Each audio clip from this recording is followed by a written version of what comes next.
Chapter 1 Introduction. The Government of Ghana, through the National Drug Policy, remains committed to ensuring the availability of and accessibility to affordable and good quality medicines for all Ghanaians, and it is expected that these medicines would be used rationally. Achieving these objectives require a comprehensive strategy that not only includes supply and distribution, but also appropriate and thoughtful prescribing, dispensing, and use of medicines. The Ministry of Health since 1983 has been publishing a list of essential drugs with therapeutic guidelines to aid the rational use of drugs. This document has been reviewed in response to new knowledge on drugs and diseases and changes in the epidemiology of diseases in Ghana. The ministry has also produced separate guidelines for specific disease control programs, diseases, and identifiable health providers. The standard treatment guidelines have been prepared as a tool to assist and guide prescribers, including doctors, medical assistants, and midwives, pharmacists, dispensers, and other healthcare staff who prescribe at primary care facilities in providing quality care to patients. The guidelines list the preferred treatments for common health problems experienced by people in the health system and were subjected to stakeholder discussions before being finalized to ensure that the opinion of the intended users were considered and incorporated. The guidelines are designed to be used as a guide to treatment choices and as a reference book to help in the overall management of patients, such as when to refer. The guidelines are meant for use at all levels within the health system, both public and private. It is recognized that the treatment guidance detailed in this book may differ from the reader's current practice. It is emphasized that the choices described here have the weight of scientific evidence to support them, together with the collective opinion of a wide group of recognized national and international experts. Their recommendations have been rated on the following basis. Evidence rating A requires at least one randomized control trial as part of a body of scientific literature of overall good quality and consistency addressing the specific recommendation. Evidence rating B requires the availability of well-conducted clinical studies but no randomized clinical trials on the topic of recommendation. Evidence rating C requires evidence obtained from expert committee reports or opinions and/or clinical experience of respected authorities. This indicates an absence of directly applicable clinical studies of good quality. Treatments other than those recommended here may have to be justified to colleagues, managers, or in law. 13. The content of these treatment guidelines will undergo a process of continuous review. Comments or suggestions for improvement are welcome. Those comments or suggestions for addition of diseases should include evidence of prevalence as well as a draft treatment guideline using the format set out in this book. In the case of a request for a new drug or replacing a listed product with another product, the evidence base must be clearly defined and included with the request. These suggestions should be sent to the Program Manager, Ghana National Drugs Program, Ministry of Health, P.O. Box MB 582, Accra, Ghana, West Africa. Website www.ghandp.org. How to use this book. To use these guidelines effectively, it is important that you become familiar with the contents and layout. The contents of this book have as much as possible been arranged in order of body systems. Within each section, a number of disease states which are significant in Ghana have been identified. For each of these disease states, the information and guidance has been standardized to include a brief description of the condition or disease and summary common symptoms and signs. In each case, the objectives of treatment have been set out, followed by recommended non-pharmacological as well as the pharmacological treatment choices. The choice of treatment used here is based on the principles of evidence-based medicine. That is, it is based on the international medical and pharmaceutical literature, which clearly demonstrates the efficacy of the treatment choices. The treatment guidelines try to take the user through a sequence of diagnosis, treatment objectives, and choice of treatment and review of outcome. It is strongly recommended that prescribers adopt a similar approach to practice. Care should be taken to avoid symptomatic management of uncertain diagnoses.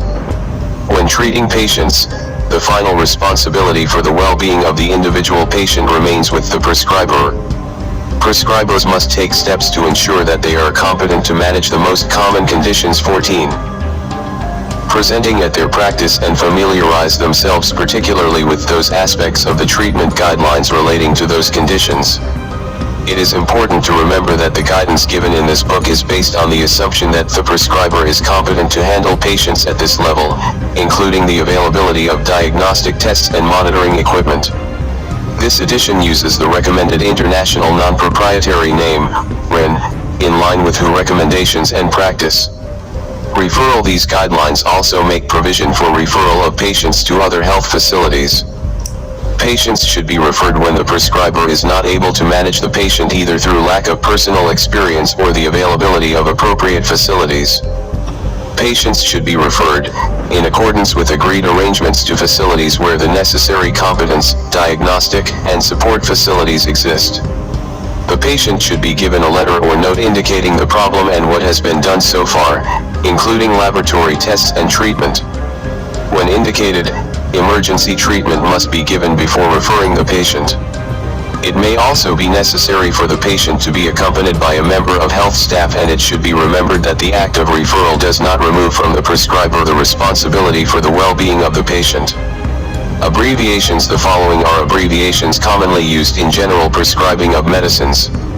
While several of them may be found in this treatment guideline, it has not been necessary to use all of them in the text of this book. 4-IMS-CKGG-MG-LD-LML-MOL equivalent H.R.S. Intravenous intramuscular subcutaneous kilogram gram milligram liter deciliter milliliter millimole milli equivalent hour. S. 15. Min. S. SEC. S. MCMBW degree C MMHGACBDODOMONPCPRNQ.D.SQ.Q.H stat TDS minute. S. Second. S. Meter. S. Centimeter. S. Body weight degree Celsius millimeters of mercury anti-cybum. Before food. Bis die. 12 hourly. Omni die. Daily. Omni main. In the morning. Omni noct. At night. Post cybum. After food. Pro renata. When required. Quarter die sumindus. 6 hourly. Quarta quaquaora. 4 hourly. Statim.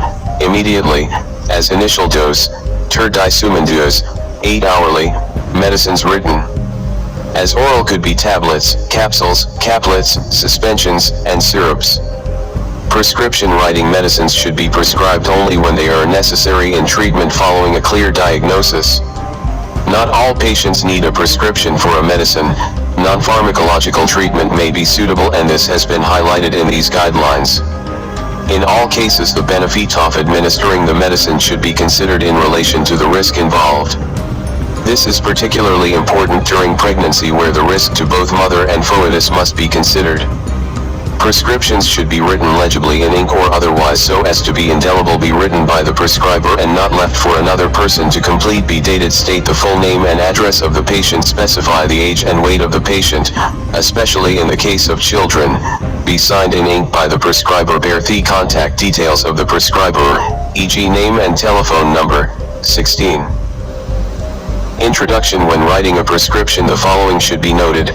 Name of medicines and preparations should be written in full. Unofficial abbreviations should not be used because there is a high possibility of misinterpretation. Non-proprietary, generic names are given in the book, and they should always be used in prescribing. Avoid the unnecessary use of decimal points, e.g. 3 mg, and not 3.0 mg. Quantities of 1 gram or more should be written 1 g. Quantities less than 1 gram should be written in milligrams, e.g. 500 mg, and not 0.5 g. Quantities less than 1 mg should be written in micrograms, e.g. 100 microgram.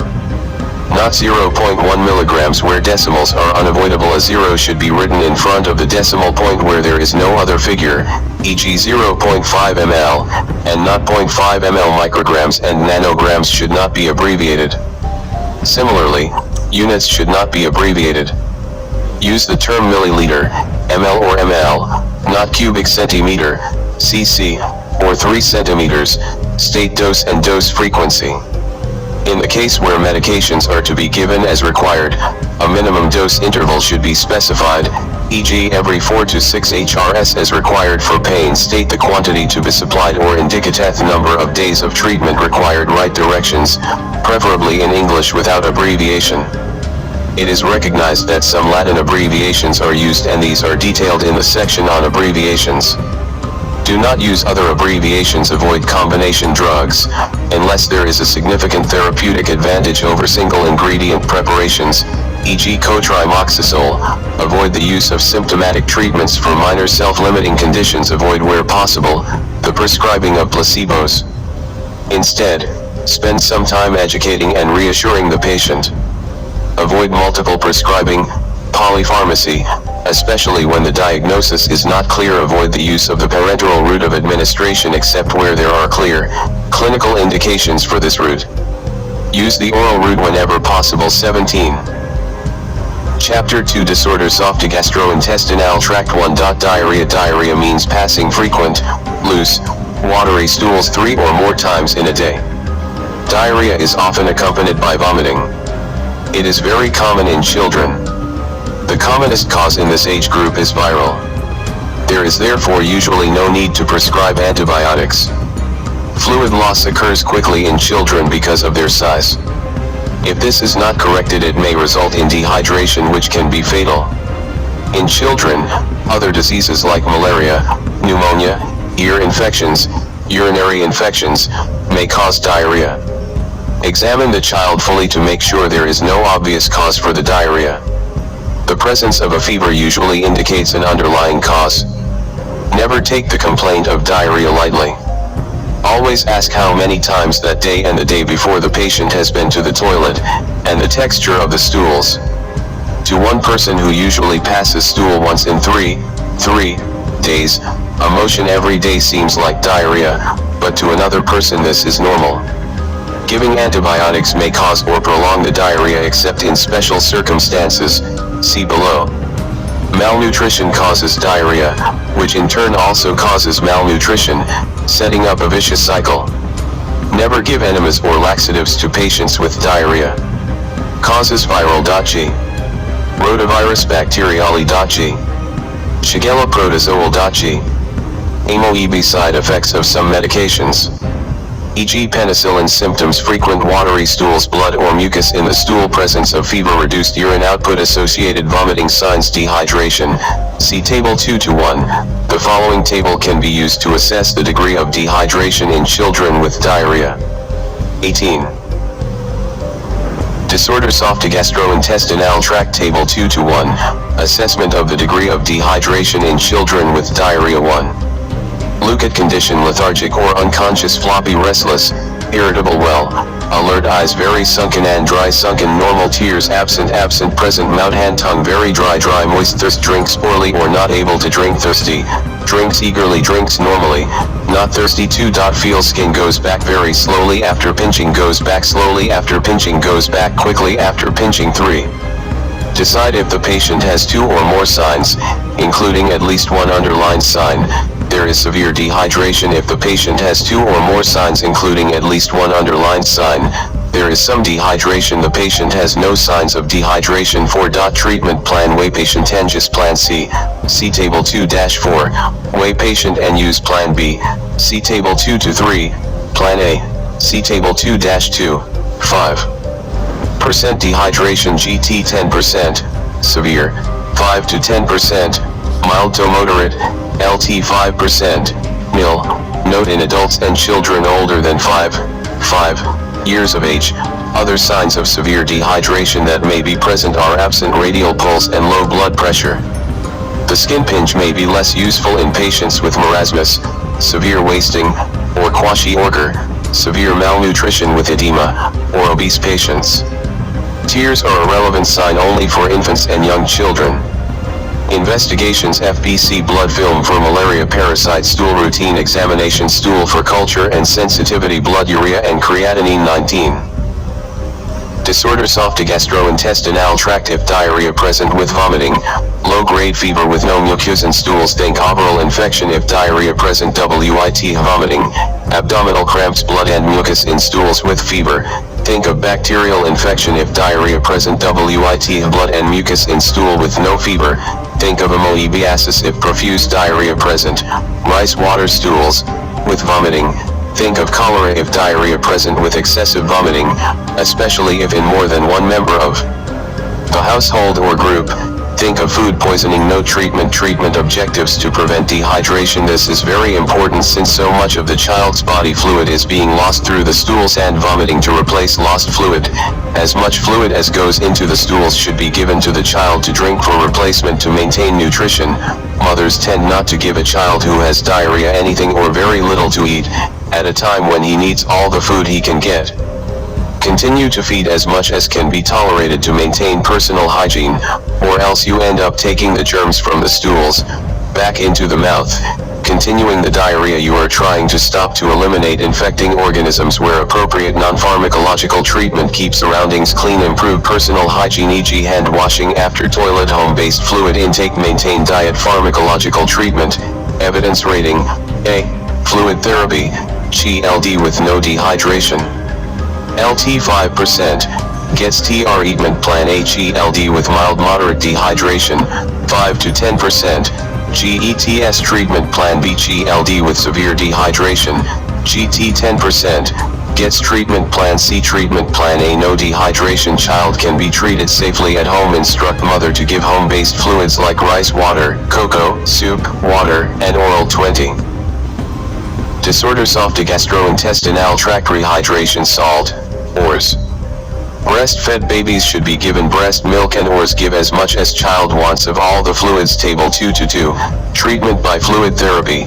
Plan A. Age LT 2 years 2 to 10 years. GT 10 years. ORS basic amount 500 ml or more, 1000 ml or more, 2000 ml or more. ORS for every extra stool past 50 to 100 ml, 100 to 200 ml, 100 to 200 ml. Amount of ORS 200 to 400 ml, 400 to 700 ml, 700 to 900 ml, 900 to 1400 ml. Child should continue to feed. Ask the mother to return to the health facility if the child gets worse, passes more watery stools, vomits repeatedly, becomes very thirsty, eats or drinks poorly, or is not better in 2 days. Instruct mother on how to prevent diarrhea. Treatment plan B. Mild to moderate dehydration for the child with mild moderate dehydration. Use treatment plan B. Child to be treated in the health facility. Give ORS over the first 4 hours as shown in the table 2 to 3 below. If child vomits, wait 10 minutes and start again. Continue with other fluids the child will accept. Instruct mother to continue breastfeeding if child is breastfed. Observe stools past and record quantity. Check for signs of worsening dehydration. If eyes become puffy, too much fluid is being given, so stop ORS and continue with breast milk or water, or other fluids if child is not breastfed. Reassess state of dehydration after 4 hours. If clinical state has improved with no dehydration, go to plan A. If there is still mild moderate dehydration, repeat plan B. If condition is worsening, go to plan C. Table 2 to 3. Treatment by fluid therapy. Plan B. Weight LT 6 kg, 6 LT 10 kg, 4 months up 10 LT 12 kg, 12 months up 12 to 19 kilograms. Age asterisk up to 4 months to 12 months to 2 years, 2 years up to 5 years asterisk. Use the child's age only when you do not know the weight. The approximate amount of ORS required, in ml, can also be calculated by multiplying the child's weight, in kg, by 75. 21. Disorders of the gastrointestinal tract. Treatment plan C. Severe dehydration. A child with severe dehydration requires treatment with 4 fluids in hospital. Start 4 fluids immediately. Give 100 ml/kg Ringer's lactate solution, or, if not available, normal saline or cholera replacement fluid, 5:4:1, divided as shown in the table for plan C below. If you cannot give this and cannot pass a nasogastric tube, refer to a health facility that can do so. In the interim, start ORS sips. If the child can drink, give ORS by mouth while the drip is set up. Treat severe dehydration quickly. Table 2 to 4. Treatment by fluid therapy. Plan C. Then give 70 ml/kg in 5 hours 30 minutes asterisk 2 hours. First give 30 ml/kg in 1 hour asterisk. Age infants, LT 12 months, children, 12 months up to 5 years, asterisk. Repeat once if radial pulse is still very weak or not detectable. Reassess the child every 1 to 2 hours. If hydration status is not improving, give the 4 fluid more rapidly than as stated in the table above. Also give ORS, about 5 ml/kg body weight/hour, as soon as the child can drink, usually after 3 to 4 hours, infants, or 1 to 2 hours, children. Reassess an infant after 6 hours and a child after 3 hours. Classify dehydration. Then choose the appropriate plan, A, B, or C. To continue treatment, start ORS as soon as patients can drink at 5 ml/kg body weight/hour. Assess child hourly. If not improving or dehydration is worse, increase drip rate. Do not stop the 4 fluids until the child has been observed to retain the ORS for at least 1 hour and there is improvement in the clinical condition. Continue ORS on treatment plan B and continue to observe child until child has no signs of dehydration, then move to plan A. Note ORS currently recommended for use in mild to moderate diarrhea has a reduced sodium and glucose concentration, low osmolarity.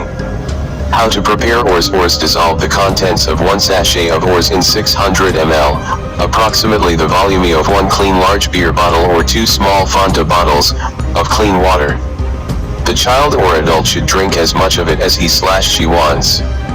If the child vomits, the mother should wait about 10 minutes and give it again. 22. Disorders of the gastrointestinal tract. Severe diarrhea may be complicated by marked fluid loss accompanied by loss of potassium, hypokaliemia, or on the other hand, impaired renal function leading to acidosis and elevated blood potassium, hyperkaliemia. When the patient is passing adequate amounts of urine, probably indicating good renal function, start potassium-containing foods such as coconut water and fresh fruits. If there is clinical or laboratory evidence of severe hypokaliemia, intravenous potassium chloride replacement may be given in the form of half-strength Darrow solution or Ringer's lactate, but only in a hospital. If possible, infants and children should continue to breastfeed or eat during the period of diarrhea. Anti-infective therapy, viral diarrhea, no antibiotic treatment required. Give oral rehydration therapy alone as above. Bacterial diarrhea, ciprofloxacin, oral, adults 500 mg 1-2 hourly for 3 days, children 15 mg/kg/ dose 12 hourly for 3 days. Alternative treatment, cotrimoxazole, oral, avoid in patients with G6PD deficiency, adults 960 mg 1-2 hourly for 7 days, children 6 to 12 years, 6 months 5 years, 480 mg 12 hourly for 7 days, 240 mg 12 hourly for 7 days. Amoebic diarrhea, metronidazole, oral, adults 800 mg 8 hourly for 5 days, children 8 to 12 years, 4 to 7 years, 0 to 3 years, 400 mg 8 hourly for 5 days, 200 mg 8 hourly for 5 days, 100 mg 8 hourly for 5 days. 23. Disorders of the gastrointestinal tract. Jardiaceous, metronidazole, oral, adults 400 mg 8 hourly for 5 days, children 8 to 12 years, 4 to 7 years, 0 to 3 years. Cholera, tetracycline, oral, adults 400 mg 8 hourly for 5 days, 200 mg 8 hourly for 5 days, 100 mg 8 hourly for 5 days, 500 mg 6 hourly for 3 days, children not recommended. Or doxycycline, oral, adults 100 mg 1-2 hourly for 3 days, children not recommended. Or erythromycin, oral, adults 500 mg 8 hourly for 5 days, children GT 13 years, 6 years minus 12 years, 500 mg 8 hourly for 5 days, 250 to 500 mg 8 hourly for 5 days, 1 year, 5 years, 125 to 250 mg 8 hourly for 5 days, LT 1 year, 62.5 to 125 mg 8 hourly for 5 days. Zinc supplementation for diarrhea. Zinc supplementation, adults not required, children GT 6 months, LT 6 months, 20 mg per day for 10 to 14 days, 10 mg per day for 10 to 14 days. Note: antidiarrheal medicines like miskaolin, cofenotrope, codeine, loperamide have no place in the treatment of diarrhea in children and are likely to do more harm than good. Similarly, antibiotic-containing kaolin or pectin preparations are of no therapeutic value in the management of children with diarrhea. Refer patient if condition does not improve or gets worse. 24.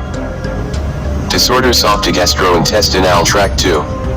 Constipation. There is no objective definition of constipation because of great individual variation in normal bowel habits. Always ascertain what the patient means by constipation. Patients usually use the term constipation to mean that their faces are too hard, they do not defecate often enough, defecation causes straining, or there is a sense of incomplete evacuation. It is important to evaluate what the patient means by the complaint. If frequency and/or consistency of bowel motions is outside the expected physiological variation, or has changed recently, the patient should be fully investigated for possible underlying cause. Carry out digital rectal examination. Complaints of diarrhea alternating with constipation may indicate a large bowel cancer, especially in those aged 40, and above. In children and the elderly, it may indicate chronic constipation with spurious diarrhea. Persistence of constipation despite appropriate interventions will require reevaluation of the underlying cause. Prolonged use of laxatives is very common in the community and may be habitual.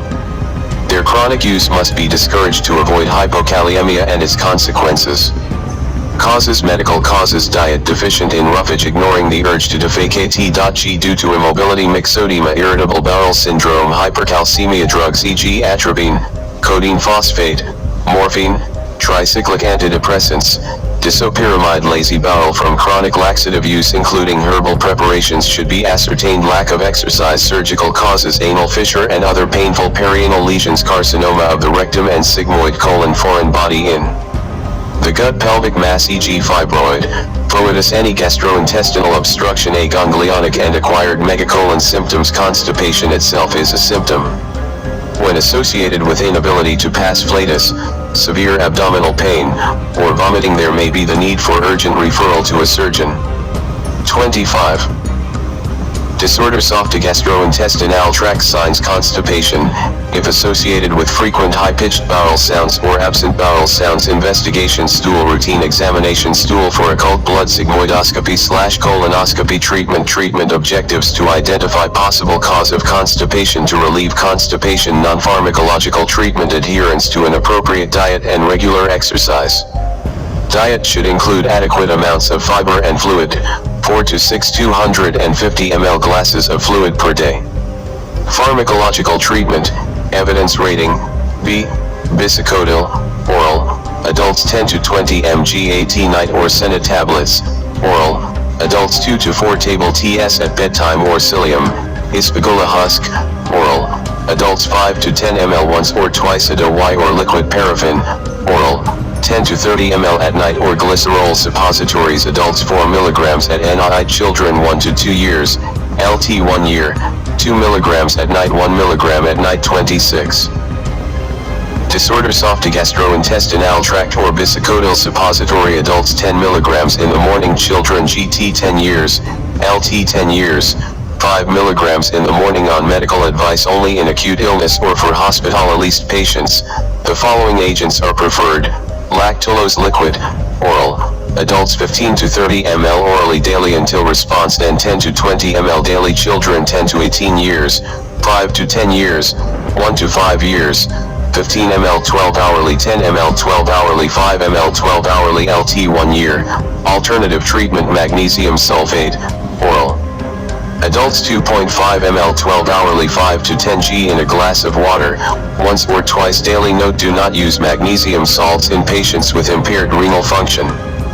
Refer: the following categories of patients should be referred to a surgeon: patients with absent bowel sounds or not passing flatus, suspected surgical causes, cases resistant to treatment. 3. Peptic ulcer disease. Peptic ulcer may be duodenal or gastric. Duodenal ulcers are more common and occur more often in younger adults. Gastric ulcers usually occur after middle age. Causes: excessive secretion of gastric acid, inadequate protection of the lining of the stomach and duodenum against digestion by acid and pepsin, Helicobacter pylori, H. pylori, infection. 27.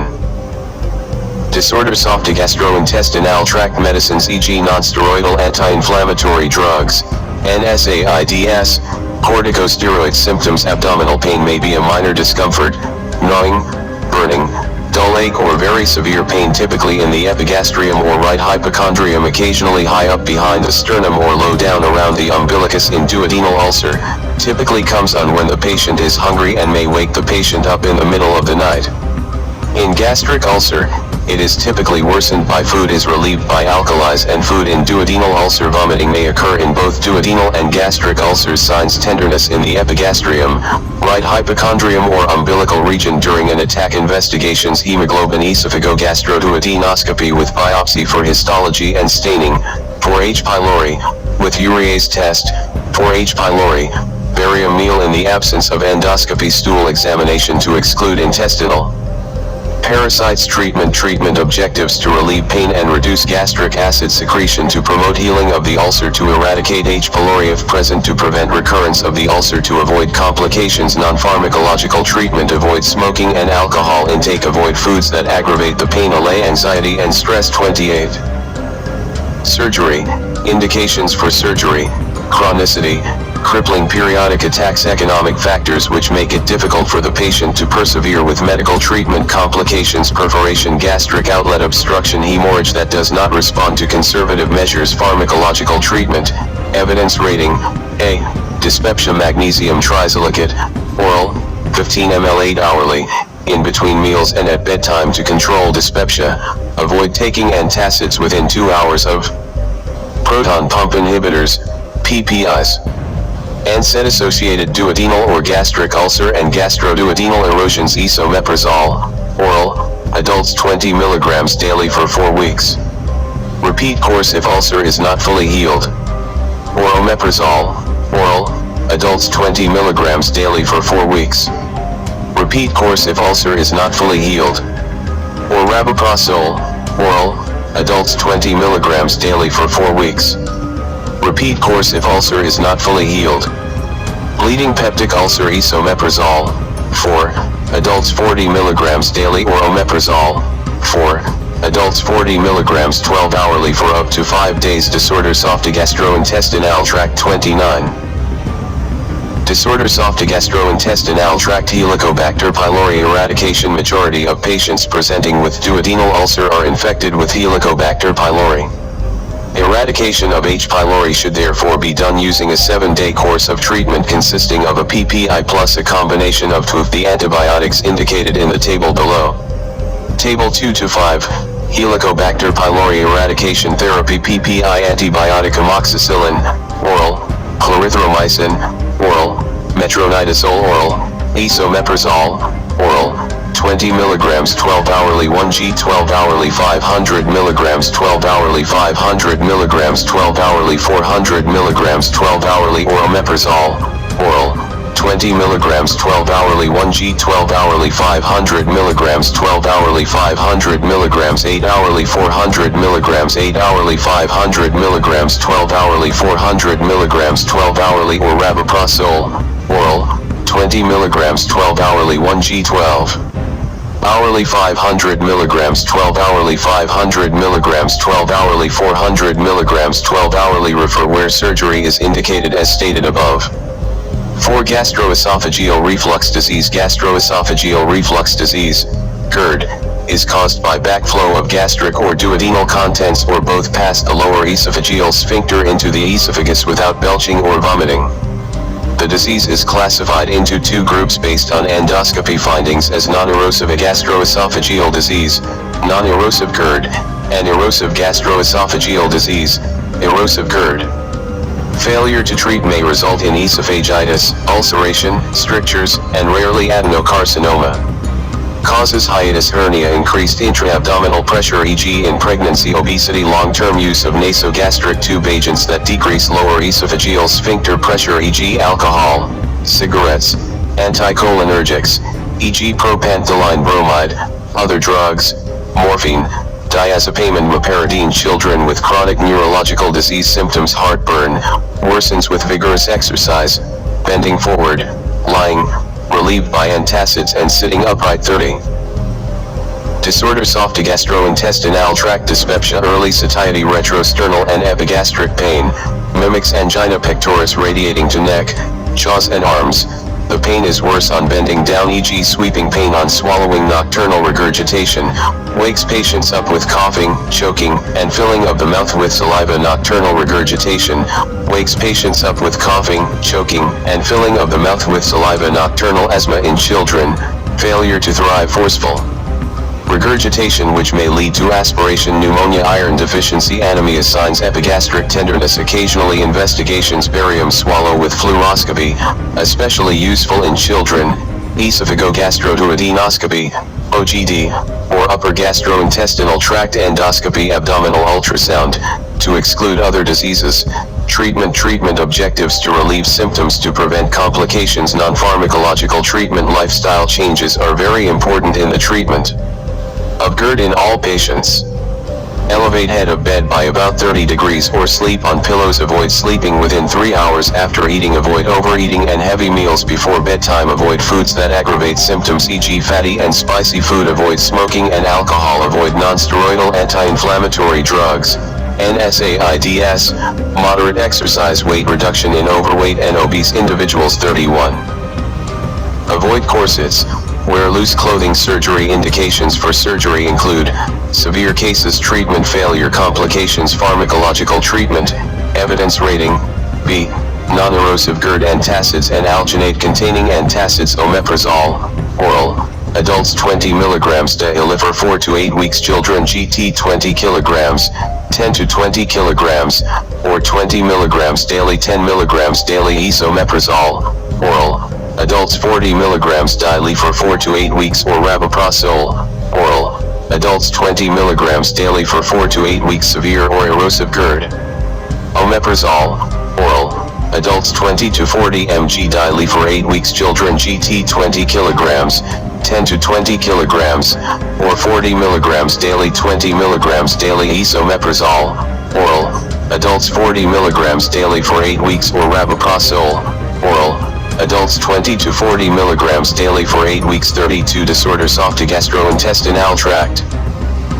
Disorders of the gastrointestinal tract. Prokinetic drugs, e.g. metoclopramide or domperidone, that stimulate gastric emptying and increase lower esophageal sphincter contractions should be added to PPIs in severe disease with bloating. Metoclopramide, oral, 10 to 20 mg 6 to 8 hourly, or domperidone, oral, 10 mg 6 to 8 hourly. Refer cases not responding to the measures above to a physician or surgical specialist.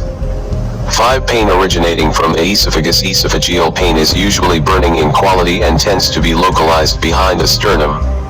It may sometimes be confused with other causes of chest pain. See section on chest pain.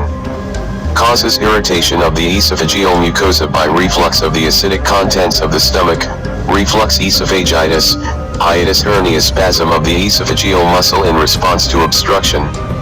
2 more symptoms: chest pain associated with meals, worse on regurgitation, worse on lying flat, difficulty in swallowing. Signs usually none. Investigations: barium meal examination, endoscopy. Treatment objectives: to relieve pain, to treat identified cause. 33.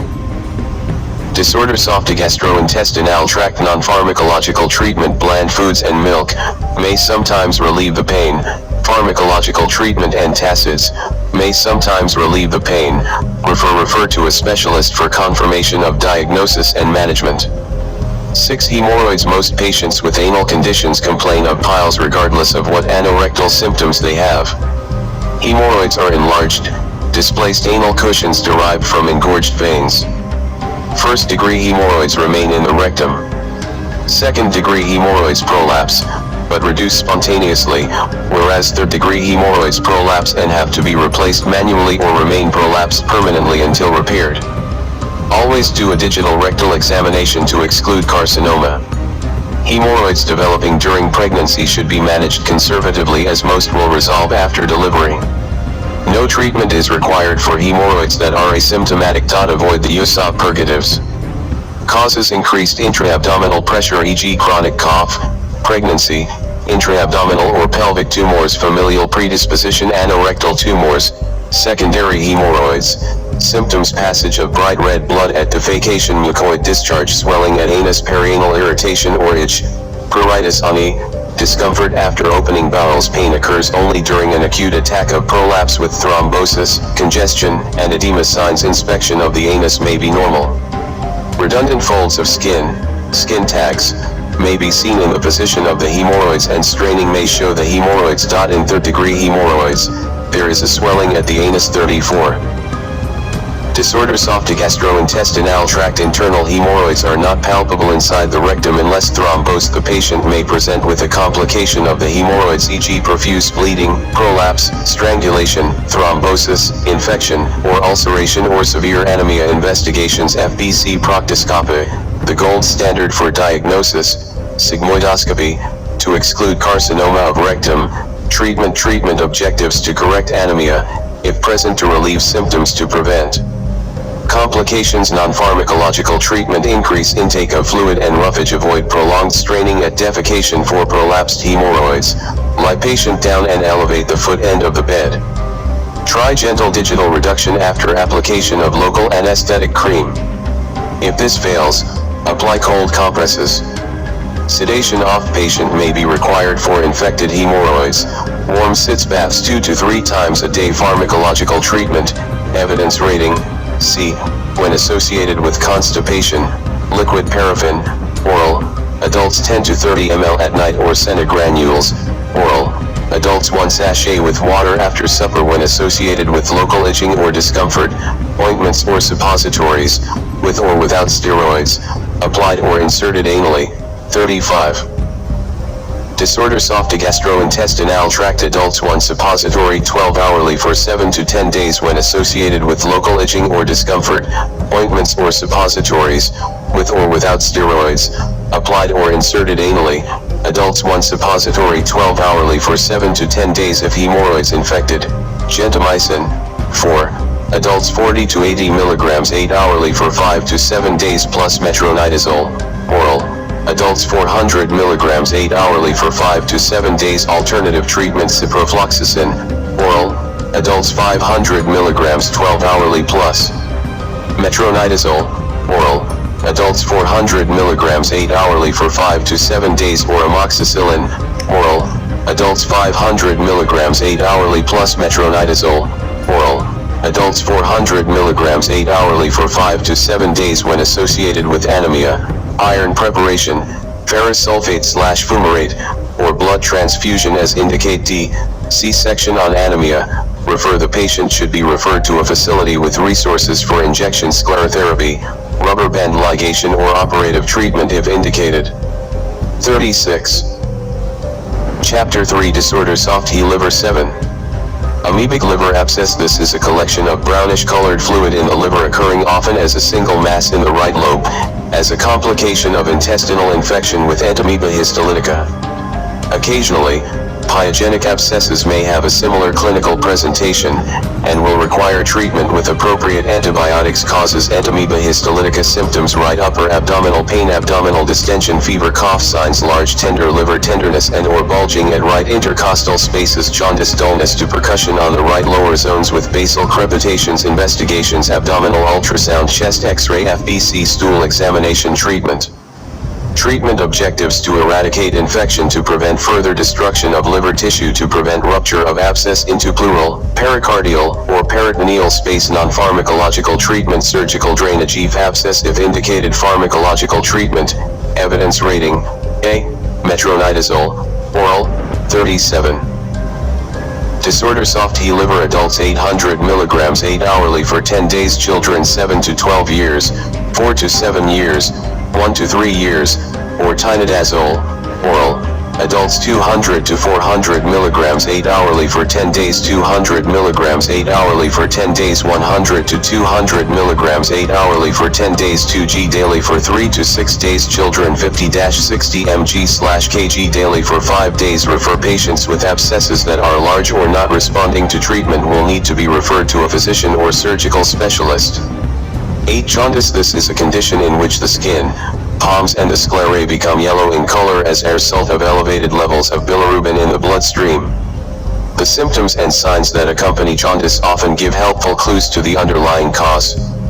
In adults and children, hyperbilirubinemia may result in hepatic encephalopathy, See sections on chronic hepatitis, obstructive jaundice, and liver failure. Jaundice in neonates can result in kernicterus because of the consequences of hyperbilirubinemia on the brain of the newborn. Kernicterus causes death in most infants, and survivors suffer mental and physical handicaps with cerebral palsy, high-frequency nerve deafness, poor memory, low IQ, and visual motor incoordination. Jaundice appearing in the first 48 hours after birth, or a bilirubin concentration GT170 micromole/L in premature infants, or GT255 micromole/L in full-term infants, warrants investigation. However, jaundice appearing from the third day after birth onward is usually physiological. Exchange transfusion is the definitive treatment for hyperbilirubinemia that has reached the level where kernicterus may occur. Causes: adults hepatitis, viral, alcoholic, drug-induced, including allopathic and herbal preparations. 38. Disorder: soft T liver hemolysis from various causes including malaria, glucose-6-phosphate dehydrogenase, G6PD, deficiency and sickle cell disease, allopathic drugs and herbal concoctions, chronic liver diseases, decompensated cirrhosis, biliary cirrhosis, chronic hepatitis, hepatoma, gallbladder diseases, stones, infections, carcinoma of head of pancreas, septicemia, pregnancy.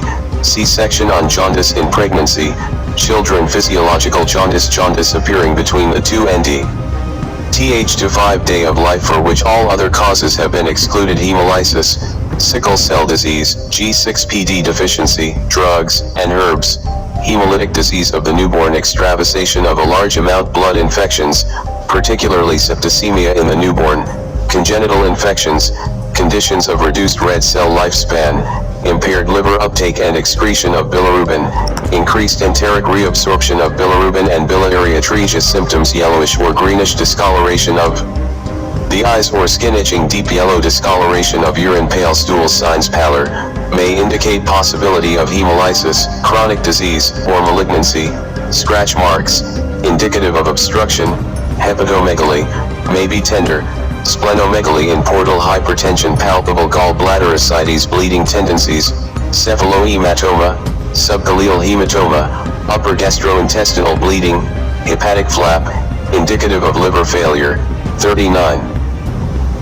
Disorder: soft T liver investigations, adults and children, FBC, sickling status, liver function tests, G6PD status, hepatitis B, SAG, prothrombin time, INR, blood culture, urinalysis, abdominal ultrasound, newborn total and direct serum bilirubin concentration, hematocrit, reticulocyte count, direct Coombs test, blood film for red cell anomalies, blood group and rhesus, RH, group of both infant and mother, G6PD status, cultures of blood, urine, and spinal fluid may be indicated by the history, physical examination, or initial laboratory findings, abdominal ultrasound, treatment objectives: to identify and treat cause of jaundice, to relieve symptoms associated with jaundice, to prevent complications associated with elevated levels of bilirubin in the blood. Non-pharmacological treatment: newborns, phototherapy is used if the jaundice is mild, e.g. term babies with physiological jaundice with serum bilirubin levels less than 340 micromole/L. Pharmacological treatment evidence rating: A. Exchange transfusion via umbilical vein, 160 ml/kg over about 2 hours. Use warm blood, 37 degrees Celsius, cross-matched against maternal and infant serum. Monitor heart rate, respiratory rate, bilirubin, and blood glucose during the procedure. Note: 40. Disorder: soft T liver, use warm blood, 37 degrees Celsius, cross-matched against maternal and infant serum. Monitor heart rate, respiratory rate, bilirubin and blood glucose during the procedure. Further exchanges may be needed if the bilirubin level continues to rise. Stop the exchange transfusion if the heart rate fluctuates by more than 20 beats/minute. The threshold for intervention by phototherapy or exchange transfusion should be lower in the following cases: in sick or low birth weight babies, or following asphyxia, prolonged hypoxemia, acidosis, and sepsis.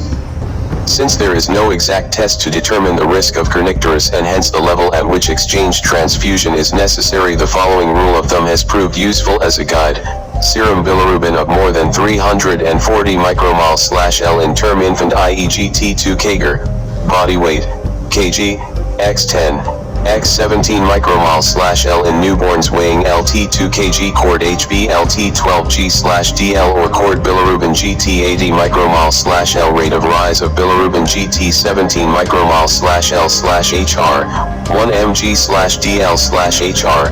Rapid progression of anemia in presence of resolving jaundice. Hydrops fetalis, requires immediate exchange with PAX cells. Note: refer newborns with deep jaundice requiring exchange transfusion where the facility is not available. 9. Hepatitis. Hepatitis is an inflammation of the liver with multiple etiologies. It may present as an acute illness with jaundice and altered liver function tests. When symptoms, signs, or laboratory abnormalities persist for more than 6 months, it is considered that the hepatitis is chronic. Acute hepatitis causes viruses, hepatitis A, B, C, D and E, yellow fever etc., drugs, allopathic alternative and herbal preparations. Symptoms: right hypochondrial pain, fever, occurring 1 to 4 weeks before the jaundice appears, malaise, anorexia, nausea, yellow or dark colored urine and pale stools, itching, fatigue. Signs: jaundice, right hypochondrial tenderness, hepatomegaly. 41. Disorder. Soft T liver investigations, FBC liver function tests, hepatitis B, SAG and hepatitis C, abdominal ultrasound. Treatment objectives: to identify and eliminate the precipitating cause, to relieve symptoms. Non-pharmacological treatment: rest high-calorie fluids, especially glucose drinks, fruit juice, light porridge, cocoa, rice water, mashed kenki, any food that the patient can tolerate. Avoid alcohol. Pharmacological treatment, evidence rating, B. Vitamin B preparations. Refer patients with rapidly progressing symptoms and signs to a physician specialist. Chronic hepatitis. This refers to chronic inflammation of the liver of more than 6 months duration, with persistently elevated liver function tests. Chronic hepatitis can progress to liver cirrhosis, portal hypertension with upper gastrointestinal bleeding, hepatic encephalopathy, and hepatocellular carcinoma. Immunization against hepatitis B is now available for children under the expanded program on immunization, AP. Adults at risk, especially health workers, should be immunized against hepatitis B infection after initial assessment of their immunological status regarding previous exposure to the virus. Causes: chronic infection of the liver with hepatitis B and C viruses. Symptoms: usually asymptomatic chronic fatigue. 42. Disorder. Soft T liver malaise. Signs: ascites, gynecomastia, palmar erythema, parotid enlargement, testicular atrophy, spider nevi, tuquiterans, contracture. Jaundice investigations: hepatitis B S antigen, hepatitis B E antigen, viral DNA load, hepatitis C antigen, HIV testing, abdominal ultrasound. Treatment objectives: to prevent disease progression and complications, to prevent hepatic encephalopathy. Non-pharmacological treatment: avoid alcohol, avoid hepatotoxic agents and drugs, e.g. paracetamol. Pharmacological treatment, evidence rating, B. Definitive drug therapy is long-term and expensive and must be undertaken by a specialist. Refer all patients with chronic liver disease to a physician specialist. 10.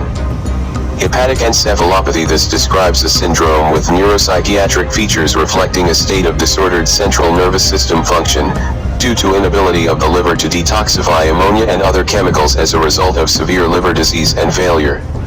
It may be a complication of either acute or chronic liver disease. Causes: viral hepatitis. 43.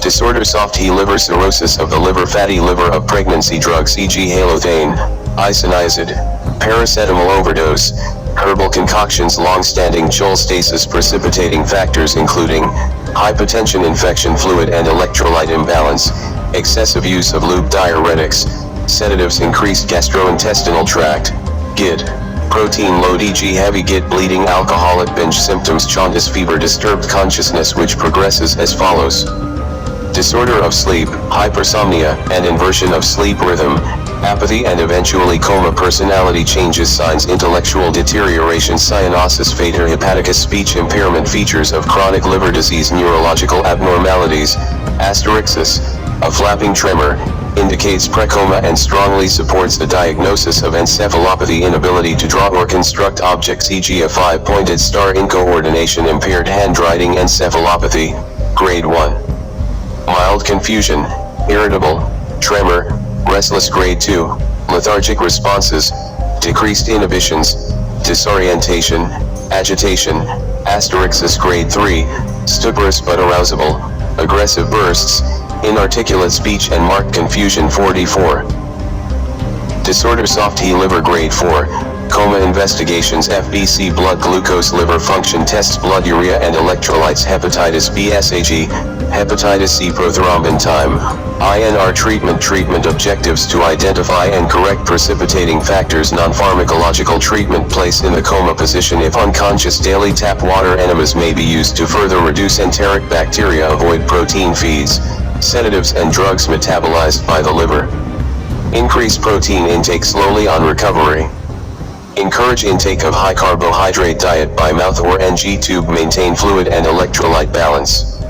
Monitor temperature, pulse, and respiratory rate, blood pressure, pupils, urine output and blood glucose regularly. Avoid paracetamol and other hepatotoxic drugs and agents. Pharmacological treatment, evidence rating, C. Prevent worsening coma by emptying the bowel with magnesium sulfate, oral, adults 15 ml 8 hourly, or lactulose liquid, oral, adults 30 to 50 ml 8 hourly. Aim for 2 soft stools/day and no diarrhea. Glucose 5 to 10%. 4. Adults 500 ml 8 hourly. High potency vitamin B4. Formulated as 2 separate vials, adults 1 pair of vials daily, added to glucose 4 solution. 45. Disorder soft T liver metronidazole, oral, adults 400 mg 8 hourly, or neomycin, oral, adults 1g 6 hourly if the patient starts bleeding, or INRGT 1.5, administer, vitamin K, phytomenadione, 4 or oral, avoid IM injections 10 mg daily for 5 to 7 days. Platelets, fresh frozen plasma and blood should be given as needed. Cautiously treat stress ulceration with omeprazole, 4. Adults 40 mg daily, or oral, 20 mg daily, or ranitidine, 4.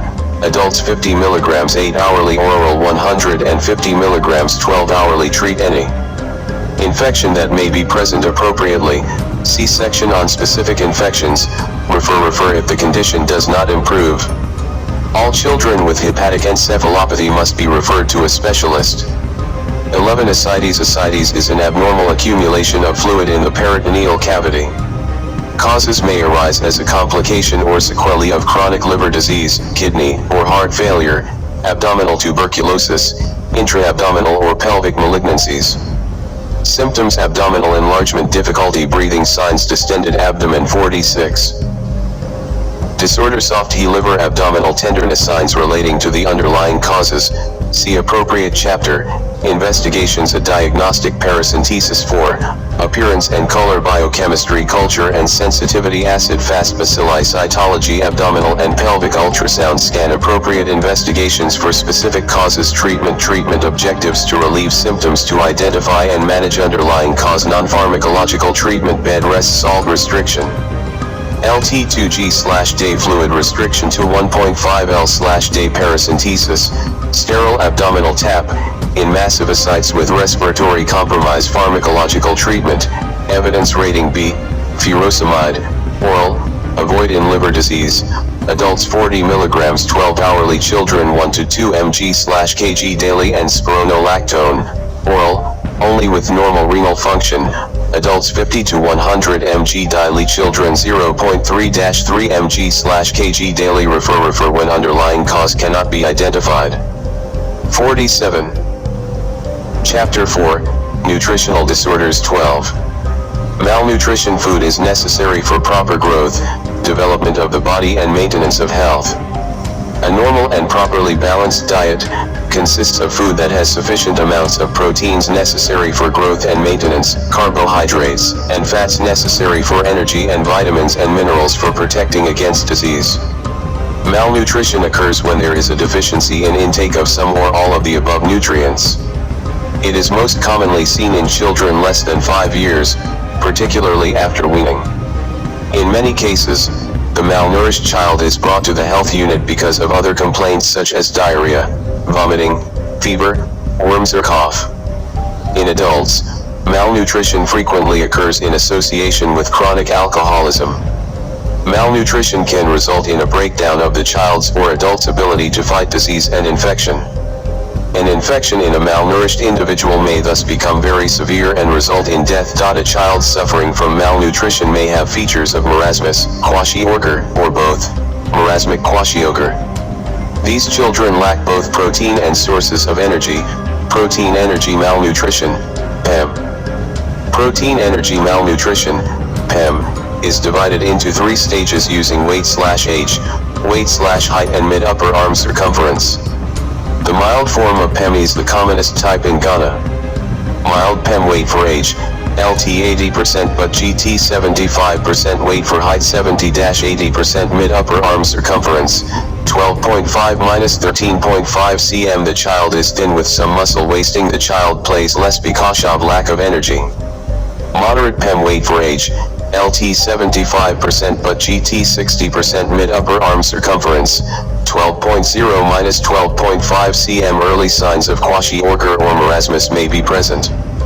The symptoms and signs areas in mild PEM but more pronounced severe PEM. Weight for age, LT 60% of expected weight for age. Weight for height, LT 70%, mid-upper arm circumference, LT 12 cm. In this stage there are signs of marasmus, kwashiorkor or marasmic, kwashiorkor. 48. Nutritional disorders causes inadequacy of quality and/or quantity of food intake, social neglect, chronic illness and cancers, infections and infestations, children measles, pertussis HIV, pulmonary tuberculosis, worm infestations, alcoholism, adults. Symptoms: weight loss, poor weight gain, marasmus, may be noted as drop or flattening in weight on the road to health. Chart: body swelling, kwashiorkor, lack of energy, apathy, disinterest in food. Signs: marasmus, thin, reduced muscle bulk, prominent bones, hanging skin folds especially over the buttocks, unusually alert, looks like an old man. Kwashiorkor, thin and wasted arms, puffy face and legs due to edema, brownish or reddish hair, flaky skin, rash especially on the legs, sores on the edematous parts of the body in severe cases, miserable and apathetic appearance, disinterest in food. Investigations: FBC, urea and electrolytes, urine culture and sensitivity, chest x-ray. 49. Nutritional disorders: HIV testing, gastric lavage for acid-fast bacilli. Treatment objectives: to correct the nutritional deficiency, to prevent reoccurrence, to check and correct complications, fluid and electrolyte imbalance. Anemia: to identify and treat underlying infections and infestations, to adequately manage chronic illnesses. Non-pharmacological treatment: acute phase, frequent feeding, WITH, small amounts of a balanced diet, moderate calorie food intake. Initially, recuperation phase meals should be introduced. Progressively, high-calorie concentrated foods for growth enhancement. Return to acceptable balanced family meals. Participation of parents and caregivers in nutrition education. Preventive methods including growth monitoring, breastfeeding for at least 6 months and up to 2 years. Introduce a weaning diet at 4 to 6 months. Using locally available foods. Encourage family planning. Encourage a balanced diet for the family, including pregnant and lactating women. Encourage nutrition education in schools and villages and include fathers. Pharmacological treatment. Evidence rating. C. Immunize all children as per expanded program on immunization, AP, guidelines. Vitamin A supplementation. 50. Nutritional disorders: children 1 to 6 years, LT 1 year, 200,000 IU 6 monthly, 100,000 IU 6 monthly. Treatment of underlying infections and infestations. See appropriate section. Treat alcoholism in adults. See section on chronic alcoholism. Refer the child, parents, and caregivers to the Reproductive and Child Health, RCH, unit and the Social Welfare Department within the health facility, district, or region. Adults with malnutrition should be referred to the appropriate specialist for management of the underlying cause, or in cases of neglect, the patient's family should be referred to the Social Welfare Department. 51. Chapter 5. Hematological disorders. 13. Anemia. Anemia is defined as decreased concentration of hemoglobin for the age and sex of the individual, i.e. below 13 g/dl in adult males, 12 g/dl in ST adult females, 11 g/dl in children, and below 13.5 g/dl in the 1 week of life. Anemia always has a cause which must be identified and properly managed. The condition giving rise to the anemia may be acute or chronic. Investigate the cause before initiating treatment. In an emergency, take blood samples before treatment. Causes micronutrient and vitamin deficiency iron folic acid B, which is more commonly due to problems with absorption. 12 bleeding, heavy menstrual periods, hemorrhoids, piles, peptic ulcers, infestations e.g. hookworm, bilharzia, cancers, leukemias, lymphomas, others, hemolysis, malaria, sickle cell disease, G6PD deficiency, hypersplenism, autoimmune drugs, bone marrow failure, disease infiltration e.g. leukemia, aplasia, primary or secondary e.g. due to cytotoxics. Chronic diseases, kidney disease, tuberculosis, hypothyroidism, symptoms, easy fatigability. 52. Hematological disorders, dizziness, shortness of breath on exertion, palpitations, fresh blood in stools, black stools, hematuria, signs, pale mucous membranes and palms, angular stomatitis, spoon-shaped and ridged finger and toenails, spleen and liver may be palpable signs of heart failure, in severe anemia, jaundice, in hemolysis, petechiae and purpura, in aplastic anemia, investigations, FBC, reticulocyte count and blood film, comments, sickling test and HB.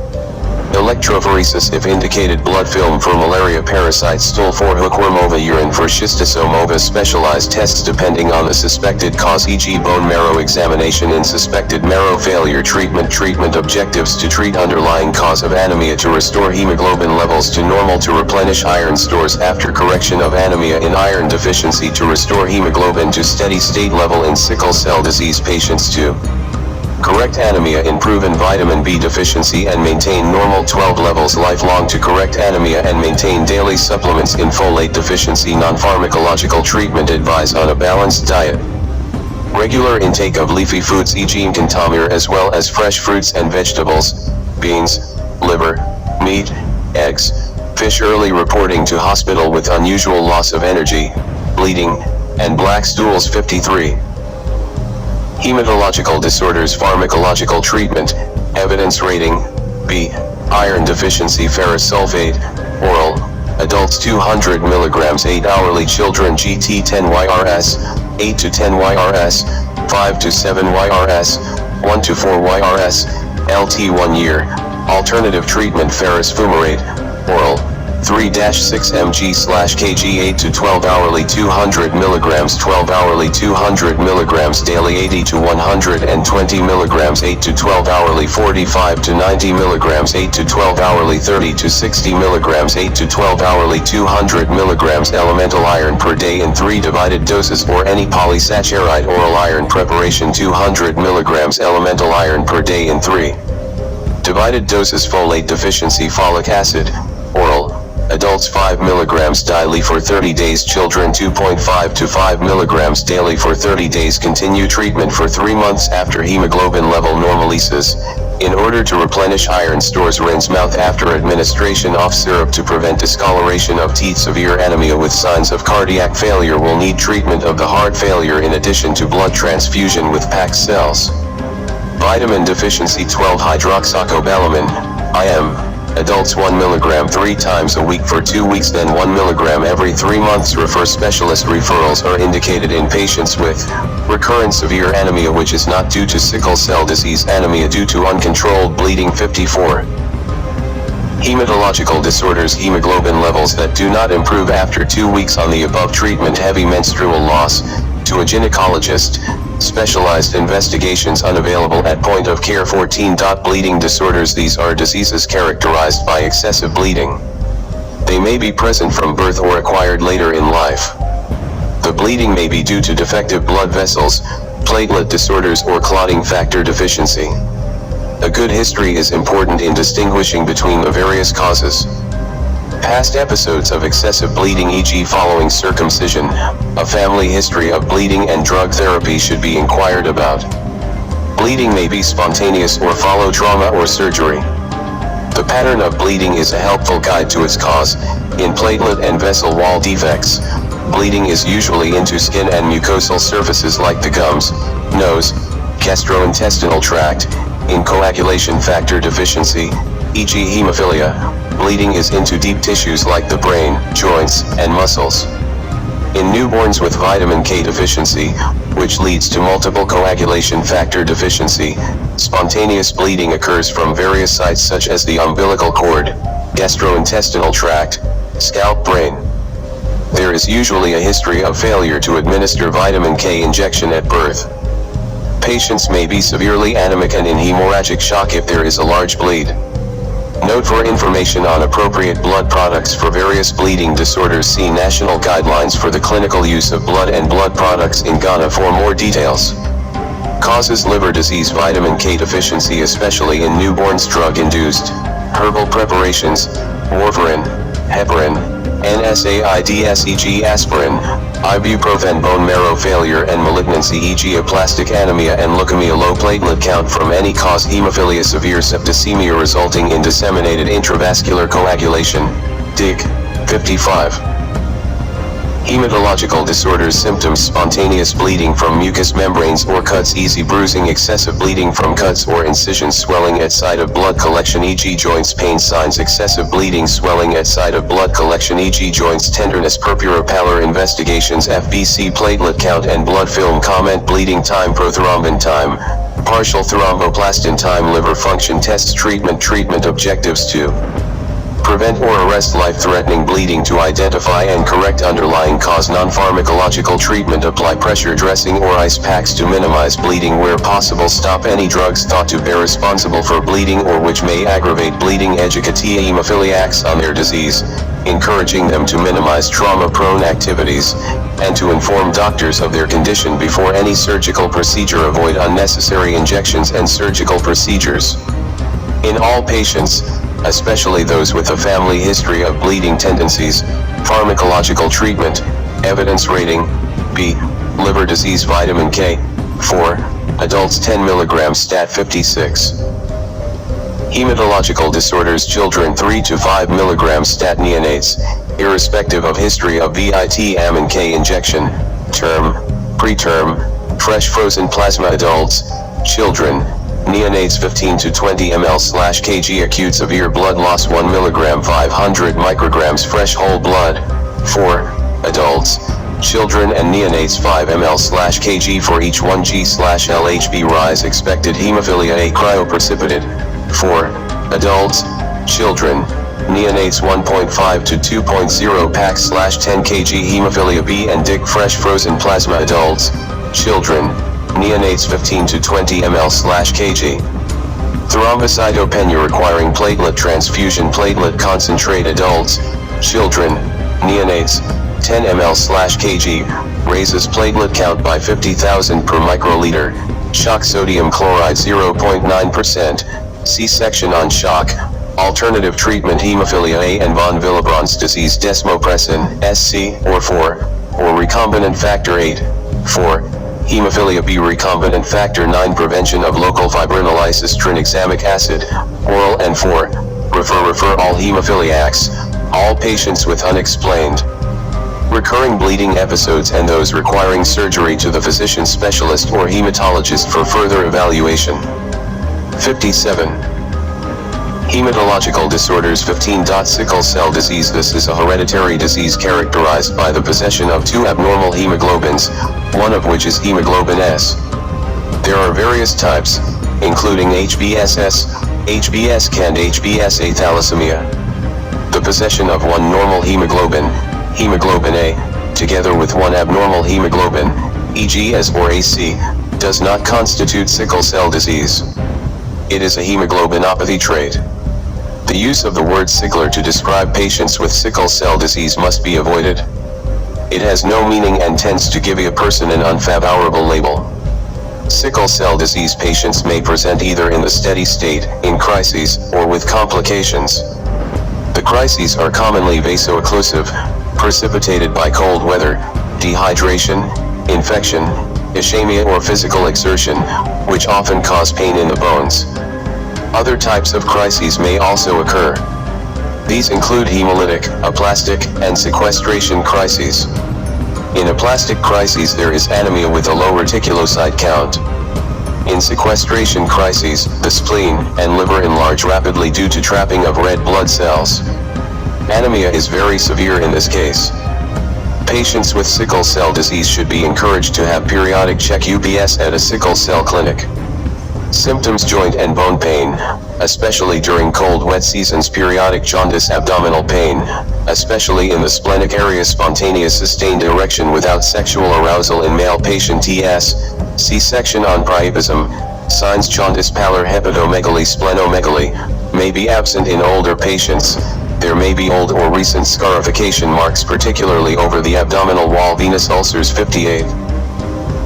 Hematological disorders. Investigation. FBC sickling test. Hemoglobin electrophoresis. Treatment objectives: to prevent the development of sickle cell crises, to identify and manage the precipitating cause, to manage sickle cell crises and complications. Non-pharmacological treatment: avoid common precipitating causes of crises such as malaria, pneumonia, and exposure to extremes of weather. Encourage drinking plenty of fluids to prevent dehydration. Maintain a good nutritional state. Prompt treatment of infections. Genetic counseling and parental education. Pharmacological treatment.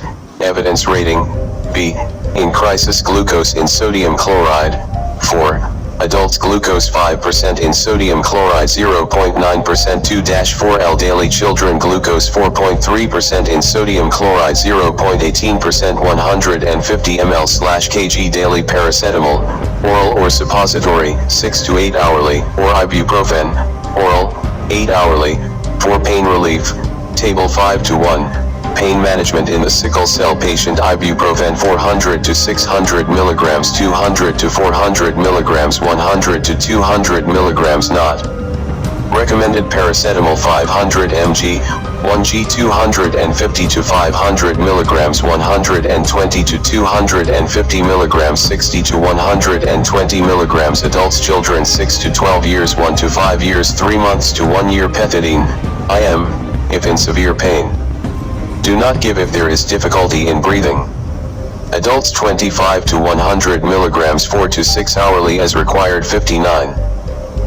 Hematological disorders: children 0.5 to 2 mg/kg 4 to 6 hourly as required. Blood transfusion, PAC cells, when needed, but not routinely.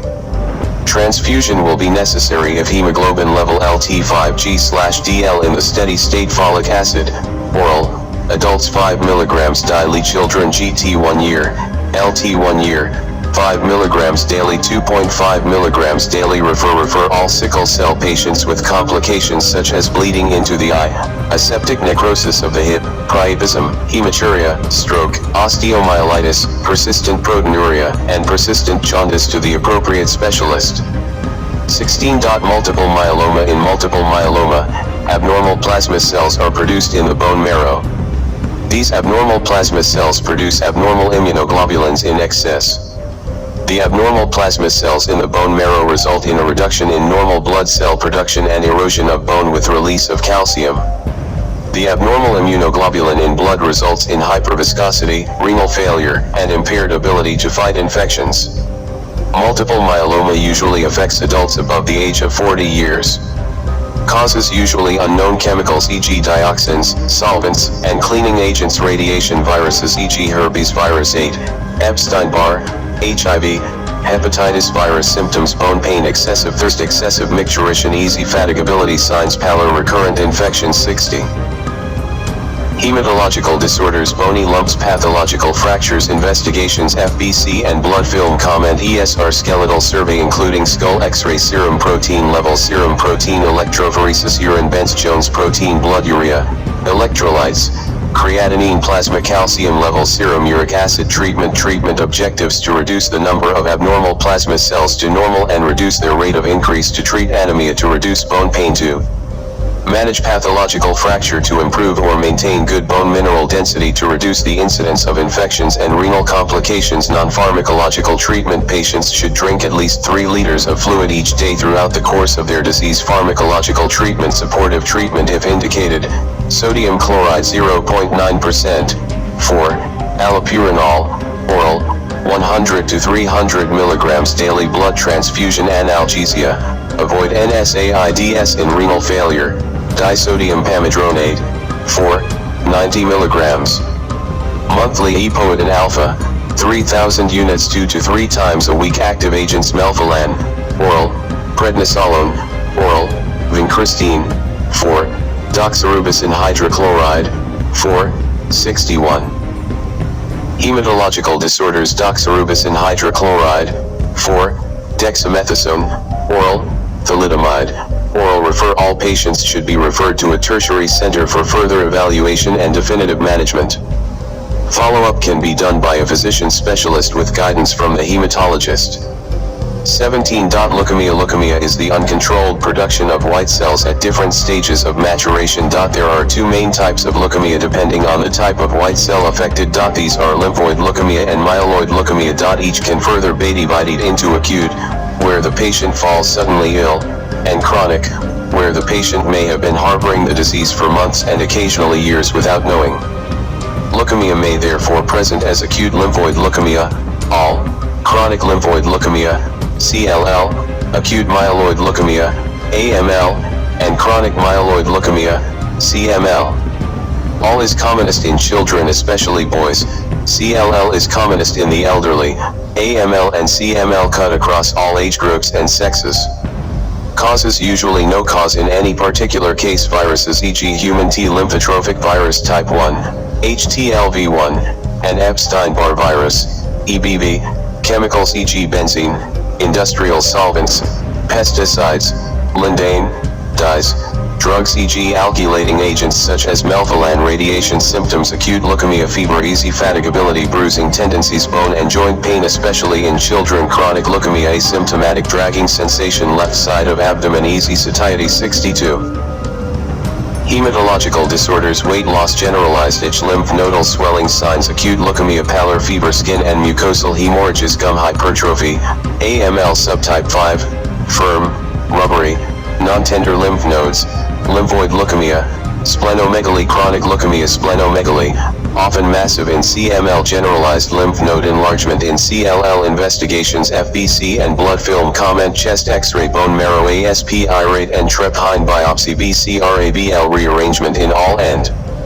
CML treatment. Treatment objectives: to aim for a cure for all in children, to aim for a cure for good prognostic cases of all in adults, to achieve remission and prolong good quality life in AML, to control white cell counts and symptoms and prolong good quality life in CML. Non-pharmacological treatment: watchful waiting or careful observation in CLL. Good hydration. Pharmacologic treatment. Evidence rating: A. Supportive treatment, red cell and platelet transfusions as needed. Antibiotics in case of infections: filgrastim for situations of severe neutropenia. 63. Metoclopramide hydrochloride to counteract nausea during chemotherapy. Allopurinol to reduce the risk of tumor lysis syndrome. Ranitidine or omeprazole for gastric protection. Specific treatment: refer to specialist for combination chemotherapy. Acute lymphoid leukemia, ALL, active agent vincristine. 4. Chrysotispis. 4. IM or SC. Daunorubicin. 4. Cyclophosphamide. 4. Methotrexate. 4. IT and oral. Folinic acid. 4 and oral. Mercaptopurine. Oral. Cytarabine. 4. SC and IT. Prednisolone. Oral. Dexamethasone. Oral. Acute myeloid leukemia. AML. Daunorubicin. 4. Cytarabine. 4. SC. IT. Mitoxantrone. 4. Etoposide. 4. Oral. Chronic lymphoid leukemia, CLL. Chlorambucil oral with or without prednisolone. Alternative treatment: cyclophosphamide, oral. Combination chemotherapy with cyclophosphamide, 4 or oral. Vincristine 4 and prednisolone oral. Chronic myeloid leukemia, CML. Imatinib, oral. Alternative treatment: hydroxycarbamide, oral. Busulfan, oral. Hematological disorders. 64. Hematological disorders: refer all patients to tertiary center for further evaluation and management. Follow-up can continue at a regional center by a physician under the distant guidance of a hematologist in the case of chronic leukemias. From the tertiary center, patients with a good chance of cure by bone marrow transplant and who have a stem cell donor should be referred to the appropriate center. 18. Lymphoma: this refers to a heterogeneous group of disorders characterized by malignant proliferation of lymphoid tissue, usually presenting as lymph node swellings. There are two major histological types distinguished by the presence or absence of the Reed-Sternberg RS cell. The two main groups are Hodgkin's lymphoma, RS cell present, and non-Hodgkin's lymphoma, RS cell absent. No age is exempt, although generally the incidence of non-Hodgkin's lymphoma, NHL, increases with age and immunosuppression, while Hodgkin's lymphoma, HL, shows a bimodal peak. Burkitt's lymphoma, a subtype of NHL, is one of the fastest growing tumors known. There are 3 clinical variants: the endemic, sporadic, and immunodeficiency associated forms. The endemic form is found in tropical and malaria endemic regions like Ghana and commonly presents as a jaw swelling with loosening of the associated teeth. In Ghana, it is the commonest childhood malignancy. It has a peak age incidence at 4 to 7 years with a male preponderance. Causes may not be found in any particular case. Chronic antigenic stimulation, as in Helicobacter pylori, infection in gastric lymphoma viruses e.g. herpes virus 8, Epstein-Barr virus, HTLV1 chemicals e.g. pesticides, herbicides, wood dust symptoms, lymph node swelling which may wax and wane, fever, night sweats, weight loss, easy fatigability. 65.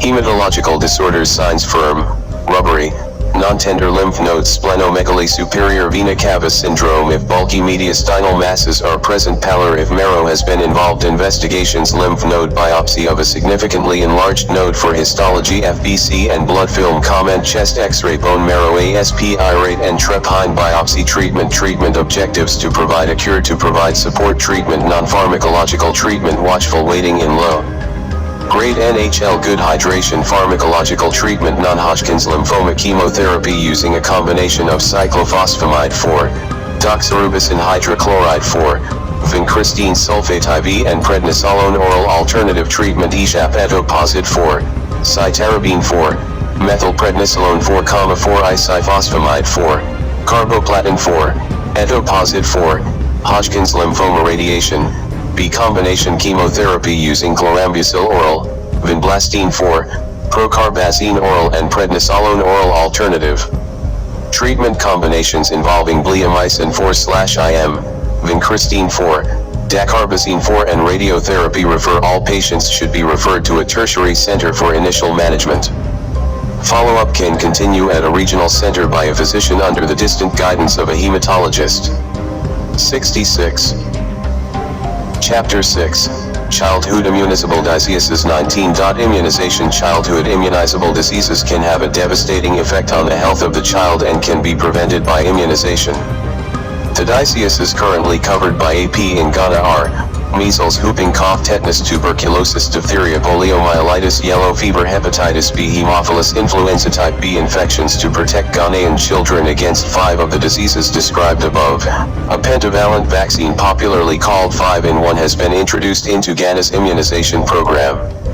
The vaccine protects all children against diphtheria, pertussis, tetanus, hepatitis B, and Haemophilus influenza type B. The pentavalent vaccine should not be given to children above 2 years because of the increase in side effects due to the pertussis component. The schedule for immunization for children is as follows: Table 6:1. Schedule for immunization for children age: vaccine dose: birth, BCG, polio 0.05 ml intradermally 2 drops orally 6 weeks 5-in-1 1 polio 1 0.5 ml IM 2 drops orally 10 weeks 5-in-1 2 polio 2 0.5 ml IM 2 drops orally 5-in-1 3 polio 3 14 weeks 0.5 ml IM 2 drops orally 9 months measles 0.5 ml deep scorum 9 months yellow fever 0.5 ml IM * 5-in-1 vaccine. Diphtheria, pertussis, tetanus, Haemophilus influenza A, and hepatitis B. Note 1.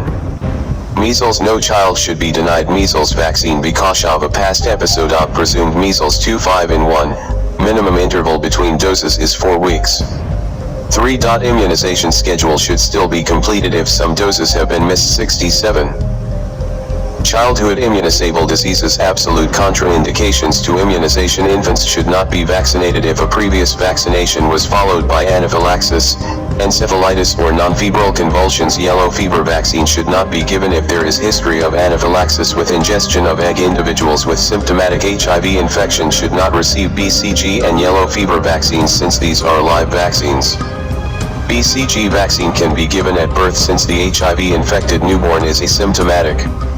Measles vaccine should be given to HIV-positive patients even though it is a live vaccine because the benefit outweighs the risk. 20. Measles. Measles is an acute infectious disease which occurs usually in children between 6 months and 3 years who have not been immunized or have been incompletely or unsuccessfully immunized. It is very infectious from up to 7 days before to 5 days after appearance of the rash. Measles is often complicated by croup, vitamin A deficiency leading to xerophthalmia and blindness, otitis media, and deafness from otitis media. Other complications include bronchopneumonia, diarrhea, malnutrition, and activation of latent tuberculosis. Measles is prevented by immunization. Any non-immunized child of age 9 months and above who comes into contact with a measles sufferer should be immunized. Report all cases to the District Disease Control Officer for appropriate action. Causes measles virus symptoms: high fever, present before the rash appears, generally stagey, maculopapular eruption, runny nose, cough, red eyes, sore mouth, diarrhea. Child is generally miserable. Signs: fever, rash. 68. Childhood immunosable diseases: conjunctivitis, colic spots, white grain-like spots on the buccal mucosa. Investigations: measles, immunoglobulin M, IgM, antibody assay if possible, chest x-ray, FBC. Treatment objectives: to relieve symptoms, to treat complications, to prevent death, to maintain good nutrition. Non-pharmacological treatment: tepid sponging for fever, encourage oral hygiene, continue feeding with soft high-calorie foods, wash eyes with clean water. Pharmacological treatment, evidence rating, C. There is no specific treatment for measles, since it is caused by a virus. In uncomplicated cases there is no need for antibiotics. Gentian violet paint, to treat sores in and around mouth.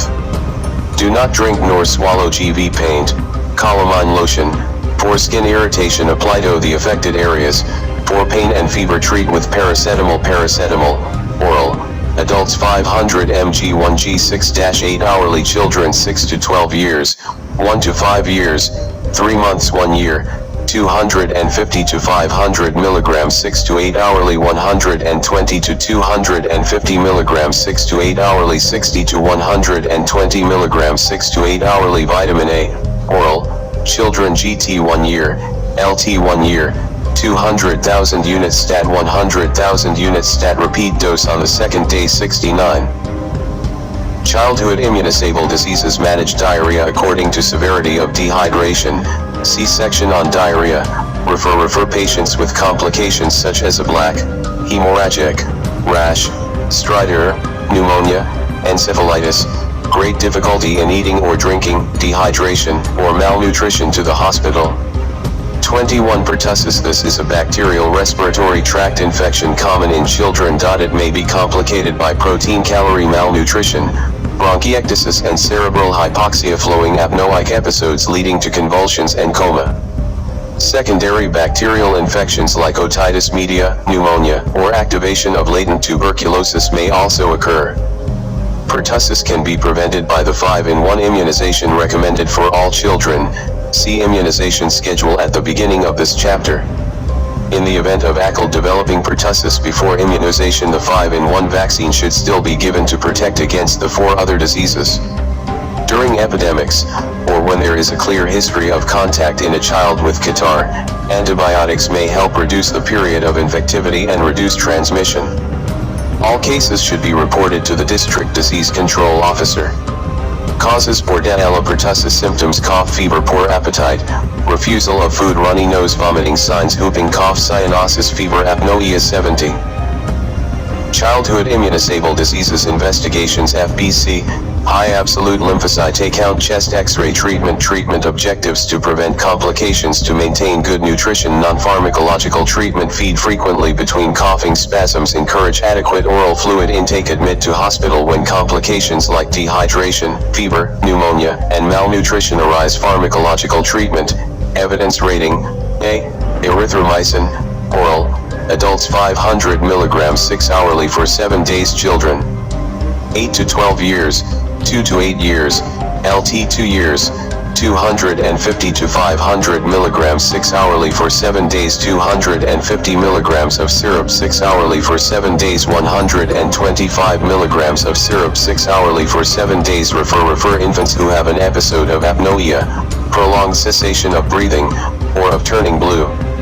22. Tetanus. See section on tetanus under chapter 24 and page 428. 23. Poliomyelitis. Poliomyelitis is a viral disease characterized by varying degrees of paralysis, especially of the lower limbs. The paralysis may affect any group of skeletal muscles, including the muscles of respiration. Poliomyelitis is commonly acquired in childhood. The infection is often subclinical and may only appear as a mild flu-like illness. Only few cases progress to develop paralysis. However, injections during periods of the febrile illness are associated with an increased incidence of paralytic poliomyelitis. 71. Childhood immunosable diseases. Poliomyelitis is preventable by immunization. Prevention is almost certain if 4 doses of oral polio vaccine are given as in the AP schedule. Poliomyelitis is spread via insanitary disposal of excreta, which contaminates drinking water. Encourage proper excreta disposal and use of safe drinking water. All cases of poliomyelitis should be reported to the district disease control officer. Causes: poliovirus, types 1, 2, and 3. Symptoms: fever, headache, neck stiffness, muscle pain, vomiting, paralysis in a small proportion of patients. Signs: paralysis in a small proportion of patients, flaccid paralysis. Investigations: fresh stool sample to be sent to the regional public health reference note. Stool sample must be kept on ice in an insulated box. Treatment objectives: to provide supportive care till patient recovers from acute illness, to avoid paralysis or limit the extent to provide rehabilitation in paralytic cases. Non-pharmacological treatment: bed rest, avoid injections during febrile illness in children. Physiotherapy, provision of appropriate appliances to aid mobility. Pharmacological treatment: no specific treatment since it is a viral illness. 72. Childhood immunosable diseases. Refer all cases of acute flaccid paralysis should be referred to a disease control officer or public health nurse. Refer patients to a pediatrician if there are problems with breathing or swallowing. 24. Diphtheria. This is a bacterial infection of the throat spread by droplets. It has a high mortality rate but is fortunately rare these days because of immunization. All cases of diphtheria should be reported to the district disease control officer. Causes: Corynebacterium diphtheriae. Symptoms: sore throat, dysphagia, stridor. Signs: grayish-white membrane or patch in the throat. Investigations: throat/nasal swabs for culture. Treatment objectives: to neutralize the effect of circulating antitoxins before they become fixed to thetis. To provide supportive care, respiratory and feeding where indicated, to eradicate organism from the pharynx. Non-pharmacological treatment: bed rest, feeding by nasogastric tube. 4. Patients who cannot swallow. Pharmacological treatment. Evidence rating: C. Diphtheria antitoxin, 4 infusion, following an intradermal test dose of 0.1 ml of 1 in 10 dilution of antitoxin in sodium chloride 0.9%. 73. Childhood immunosable diseases. Adults and children. GT 10 years, LT 10 years, amoxicillin, oral, 6 to 12 years, 1 to 5 years, LT 1 year, or erythromycin, oral, children 10,000 to 20,000 units, 5,000 to 10,000 units, 250 mg 6 hourly for 7 days, 125 mg 6 hourly for 7 days, 62.5 mg 6 hourly for 7 days, 125 to 250 mg 6 hourly for 7 days. Treat carrier state with erythromycin, oral, 40 mg/kg/day in 4 divided doses, 6 hourly for 7 days. Refer patients with laryngeal obstruction or respiratory paralysis to an ENT specialist for tracheostomy or endotracheal intubation with assisted ventilation. 25. Yellow fever. Yellow fever is caused by a virus transmitted to man by a species of mosquitoes, Aedes aegypti, that bite infected monkeys. Classical yellow fever is usually fatal. Yellow fever vaccination is protective against the disease and needs to be repeated every 10 years. All cases of yellow fever should be reported to the district disease control officer. Causes: yellow fever virus. Symptoms: fever, weakness, abdominal pain, vomiting, diarrhea. Jaundice. Signs: jaundice, spontaneous bleeding. 74. Childhood immunosable diseases. Investigations: urinalysis, blood sample for serology, at the regional public health reference laboratory, Treatment objectives to provide supportive care for hepatic, renal, and circulatory failure to prevent further transmission. Non-pharmacological treatment if yellow fever is suspected in a patient, admit immediately to an isolation ward. Full supportive treatment for hepatic failure and acute renal failure may be needed in patients with severe disease, but the prognosis is generally poor. Pharmacological treatment: there is no specific treatment and mild cases need no more than observation. Refer to a hospital, preferably one with an isolation unit, and additionally notify the district disease control officer of the Ministry of Health. 26. Hepatitis B. See section on hepatitis on page 41. A pentavalent vaccine is available for prevention. 27. Haemophilus influenza type B. The Haemophilus influenza type B, HIV, bacterium is an important cause of infections in infants and young children. It is typically the leading cause of acute bacterial meningitis and pneumonia in infants and children less than 5 years old. It is also the causative agent for acute epiglottitis and otitis media. HIV infections are preventable by the pentavalent vaccine, CAP schedule. Causes: Haemophilus influenza type B, HIV, 75. Childhood immunosable diseases. Symptoms: refer to relevant sections on the presenting illness, e.g. meningitis. Pneumonia signs: refer to relevant sections on the presenting illness, e.g. meningitis.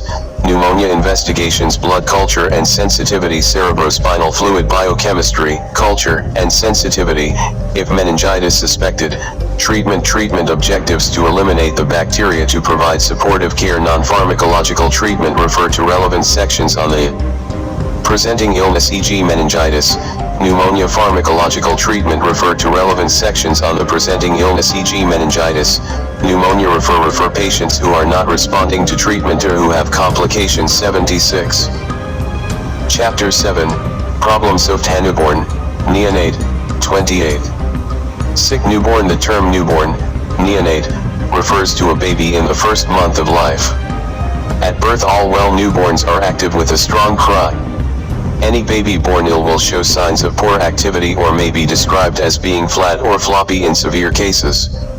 Causes: birth asphyxia, prematurity, neonatal infections, congenital malformations, e.g. of heart and central nervous system, birth injury, maternal sedation/analgesia during labor, metabolic, e.g. hypoglycemia, hypocalcemia. Symptoms: weak cry or inability to cry, difficulty in breathing or recurrent cessation of breathing, apnoea, reduced spontaneous movements or being very floppy, refusal of feeds, vomiting, abdominal distension. Signs: raised body temperature, GT 37.5 degrees C, axillary, low body temperature, LT 36.5 degrees C, axillary, pallor, cyanosis, jaundice, bradycardia, LT 100 beats/minute, tachycardia, GT 160 beats/minute, heart murmurs, respiratory distress, GT 60 beats/minute, chest indrawing, abdominal distension. Investigations: FBC, blood cultures, random blood glucose. 77.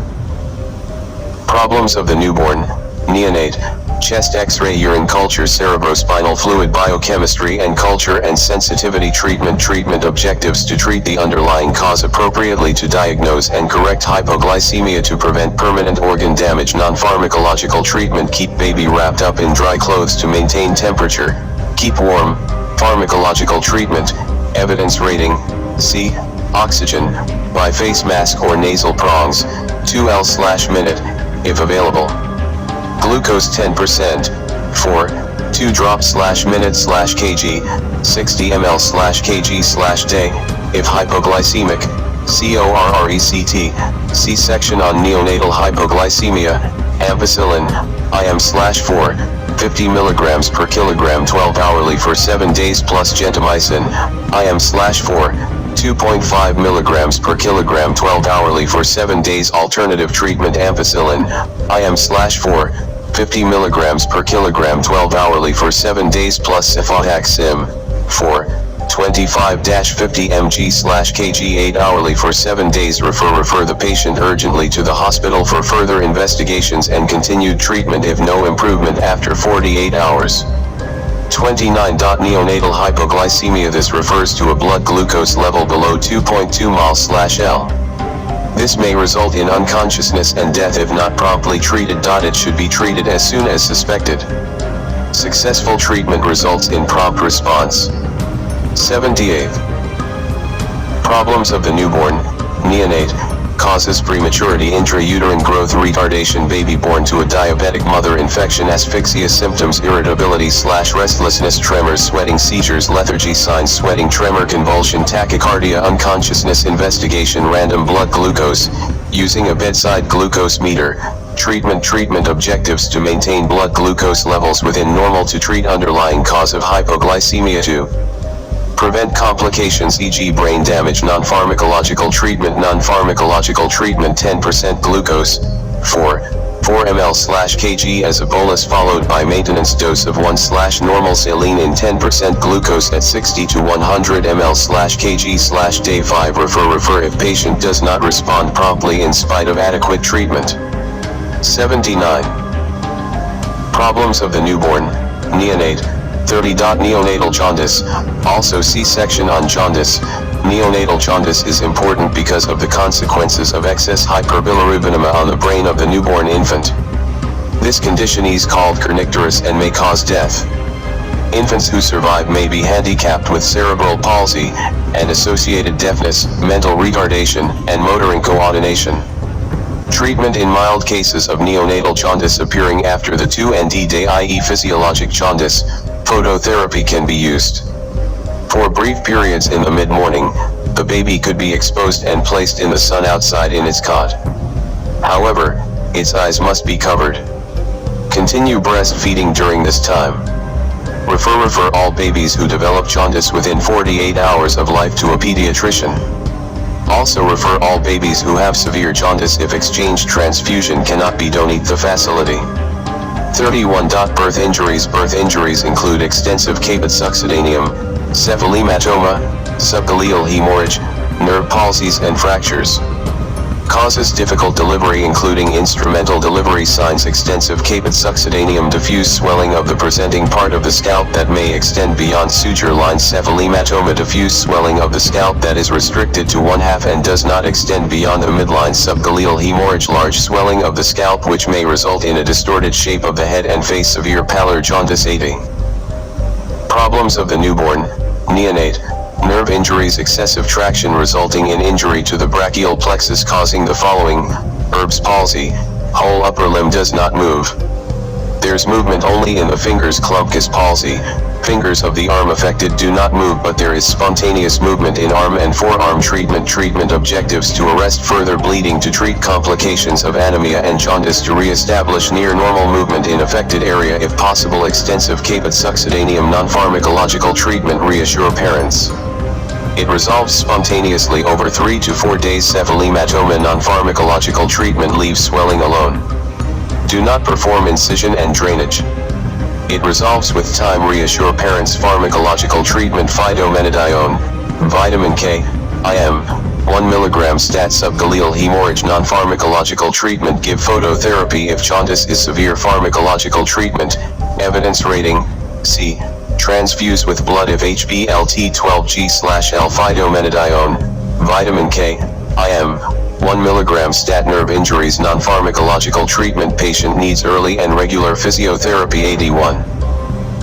Problems of the newborn, neonate, refer severe cases to hospital. 32. Neonatal conjunctivitis. Neonatal conjunctivitis or ophthalmia neonatorum is an acute purulent conjunctivitis of the newborn in the first month of life, usually contracted during birth from the genital secretions of the mother following a gonococcal or chlamydial infection.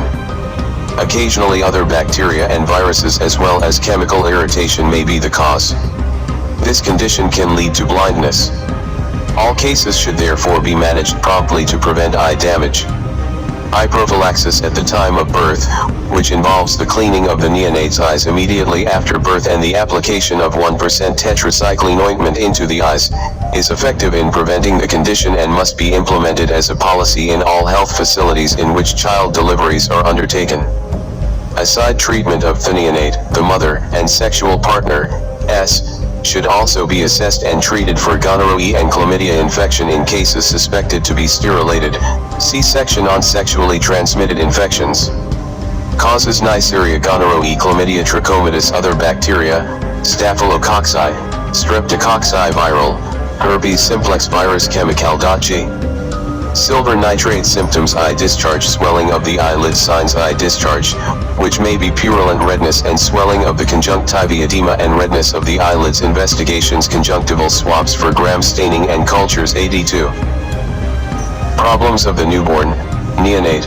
Treatment objectives: to treat the infection, to prevent blindness in the neonate. Non-pharmacological treatment: clean the eyelids frequently, every 2 hours, with cotton wool dipped in sterile saline solution or boiled, cooled, water. Pharmacological treatment, evidence rating, B. Treatment of the neonate: ceftriaxone, IM or 50 mg per kilogram, maximum 125 mg, stat plus erythromycin, oral, syrup, 12.5 mg per kilogram 6 hourly for 14 days plus chloramphenicol. Eye drops, 0.5% applied to each eye every 2 hours for 48 hours, after cleaning away discharge. Saline irrigation, followed by chloramphenicol. Eye drops, 0.5% applied to each eye 6 hourly, or chloramphenicol eye ointment, 1% applied to each eye 6 hourly. Treatment of the mother: ceftriaxone, IM, 250 mg stat plus erythromycin, oral, 500 mg 6 hourly for 7 days. Treatment of mother's partner, S. Ceftriaxone, IM, 250 mg stat or ciprofloxacin, oral, 500 mg stat. 83. Problems of the newborn, neonate, plus doxycycline, oral, 100 mg 12 hourly for 7 days, or erythromycin, oral, 500 mg 6 hourly for 7 days. Refer all neonates with corneal involvement and those who appear distressed or unwell or who present or develop systemic signs, e.g. fever, to a pediatrician or ophthalmologist. 84. Chapter 8, Disorders of the Cardiovascular System. 33. Chest pain. Chest pain is a common clinical problem with several possible causes. Not all chest pain is due to a heart condition. The history and physical examination often provide useful information for making the diagnosis. In many patients with chest pain, no abnormalities are found. These patients may display evidence of psychoneurosis, psychogenic chest pain, or de Costas syndrome. In these patients, there is often a recent history of heart disease in the family. Some of them, on the other hand, who have genuine heart disease, develop an anxiety state and complain frequently of chest pain. This is referred to as cardiac neurosis. Patients presumed to have psychogenic chest pain need to be referred to a psychiatrist only after a physical cause has been excluded and reassurance fails to relieve symptoms.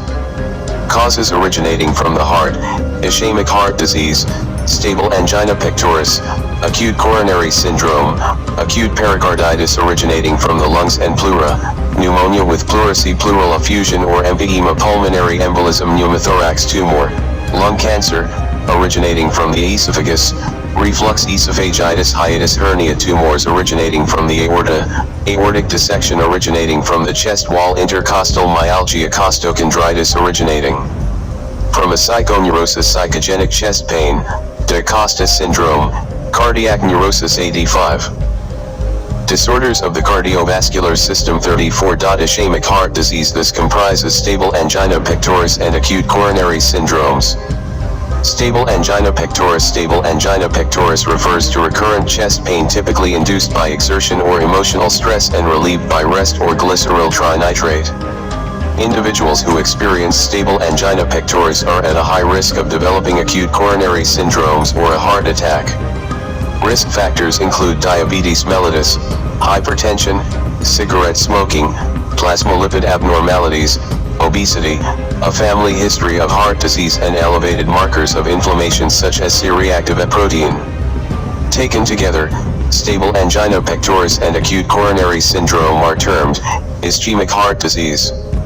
Causes: atherosclerosis with narrowing of the coronary blood vessels or spasm of the vessels leading to reduction in blood supply to the heart without destruction of the heart muscle. Symptoms: central or precordial chest pain may radiate into the left arm, neck, or jaw, relieved by rest, relieved by glyceryl trinitrate. Signs: no typical signs. The following may be observed: obesity, hypertension, and thalassemia, etc.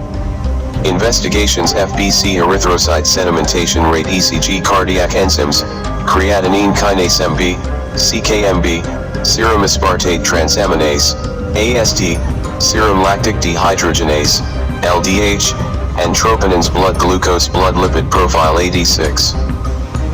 Disorders of the cardiovascular system treatment objectives to minimize symptoms to prevent or reduce ischemia to prevent myocardial infarction to identify and manage remediable risk factors non-pharmacological treatment reassure patient encourage cessation of smoking ensure weight reduction in overweight and obese individuals encourage regular exercise within limits of exercise capacity. Pharmacological treatment evidence rating A. Immediate treatment glyceryl trinitrate sublingual 500 microgram stat long-term treatment aspirin oral 75 mg daily atenolol oral 50 to 100 mg daily avoid if beta blockers are contraindicated e.g. asthma heart failure isosorbide dinitrate oral 10 mg 8 to 12 hourly optimize or initiate treatment for hypertension optimize or initiate treatment for diabetes mellitus treat abnormal blood lipids to target levels refer all patients to a physician specialist. Acute coronary syndrome ACS ACS is a term that describes symptoms resulting from severe acute myocardial ischemia. The ischemia may or may not lead to myocardial infarction, heart attack. ACS comprises an acute elevation of the ST segment on an electrocardiogram, ST segment elevation myocardial infarction or STEMI, a non-ST segment elevation myocardial infarction 87. Disorders of the cardiovascular system, and STEMI, an unstable angina, and ACS without elevation of cardiac enzymes. The risk factors for ACS are identical to those for, and include previous episodes of, stable angina pectoris. Taken together, stable angina pectoris and acute coronary syndrome are termed, ischemic heart disease. Causes atherosclerosis or obstruction of the coronary blood vessels leading to reduction in blood supply to the heart muscle symptoms chest pain of sudden onset of varying degree but often severe and described as tightness, heaviness, or constrictive in nature. Persisting for more than 30 minutes not relieved by rest or glyceryl trinitrate may radiate to the left arm, the neck, or jaw. Other symptoms include sudden onset of nausea, vomiting, shortness of breath or fatigue, collapse signs, restlessness and apprehension, excessive sweating, peripheral or central cyanosis, pulse, thready, fast, irregular, slow or normal blood pressure, low or unrecordable, following extensive damage to heart muscle, bilateral crepitations in the chest. With left ventricular failure, presence of a third or fourth heart sound investigation standard 12-lead ECG, should be done and interpreted immediately. Cardiac enzymes, CKMB, AST, LDH, and troponin serum lipid profile random blood glucose FBC, ESR88. Disorders of the cardiovascular system blood urea, electrolytes, and creatinine chest x-ray treatment objectives to relieve distress and pain to limit infarct size to prevent and treat complications to reverse cardiac remodeling to prevent reinfarction non-pharmacological treatment insert intravenous cannula for emergency intravenous medications reassure patient and encourage bed rest in the first 48 hours encourage cessation of smoking ensure weight reduction. In overweight and obese individuals, pharmacological treatment, evidence rating, A. Immediate treatment oxygen, intranasal, by face mask or nasal cannula aspirin, oral, dispersible or chewable, 300 mg stat and 75 to 300 mg daily glyceryl trinitrate, sublingual, 500 microgram stat morphine, 4, 5 to 10 mg metoclopramide, 4, 10 mg, to prevent vomiting induced by morphine, atenolol, oral, 25 to 100 mg daily or bisoprolol, oral, 5 to 20 mg daily, avoid only if contraindicated, lisinopril, oral. 2.5 to 20 mg daily manage acute complications such as pulmonary edema and cardiac arrhythmias, see appropriate section, manage hyperglycemia with insulin. Change diabetic patients previously on oral hypoglycemic agents TO insulin, see section on diabetes mellitus, 89. Disorders of the cardiovascular system anticoagulate as follows, in patients with STEMI, streptokinase, 4. Infusion may be required immediately, given under specialist care. Refer patients to a medical emergency unit in patients with NSTEMI or unstable angina. Heparin, unfractionated, 4,5,000 units stat followed by continuous 4 infusion of 1000 units per hour enoxaparin, low molecular weight heparin, SC, 1 mg per kilogram, 100 units/kg, 12 hourly. Note: do not give a beta blocker if the following are found at presentation. Patient is asthmatic, severe heart failure, severe breathlessness, lung crepitations, raised jugular venous pressure, pulse is slow, less than 60 beats/minute, severe hypotension, BP less than 90/60 mmHg. Do not give an ACE inhibitor if the patient has severe hypertension, BP less than 90/60 mmHg, previous history of angioedema. Do not give 4 fluids indiscriminately in view of the possibility of heart failure and cardiogenic shock in acute myocardial infarction. 4 fluids must be given with extreme caution, if at all, and with regular examination of the lung bases and jugular venous pressure. Long-term treatment: aspirin, oral, 75 to 150 mg daily indefinitely. Atenolol, oral, 25 to 100 mg daily, or bisoprolol, oral, 5 to 20 mg daily. Lisinopril, oral, 2.5 to 20 mg daily, or alternative treatment. Losartan, oral, 25 to 50 mg daily, or candesartan, oral, 4 to 16 mg daily. 90. Disorders of the cardiovascular system: atorvastatin, oral, 10 to 40 mg daily, or rosuvastatin, oral, 5 to 10 mg daily, or simvastatin, oral, 20 mg daily. Irrespective of lipid levels, if statins are not contraindicated: isosorbide dinitrate, oral, 10 mg 8 to 12 hourly. Control hypertension and hyperglycemia appropriately. If present, refer all patients who have suffered an acute coronary syndrome to a physician specialist or cardiologist after the initial management above. 35. Dyspnea: this is an awareness of difficult and distressing breathing at rest or with minimal physical activity. There are several possible underlying causes. The characteristics of the current or previous episodes and a family history of similar occurrences are all helpful clues, alongside a thorough physical examination, in determining the cause in most cases.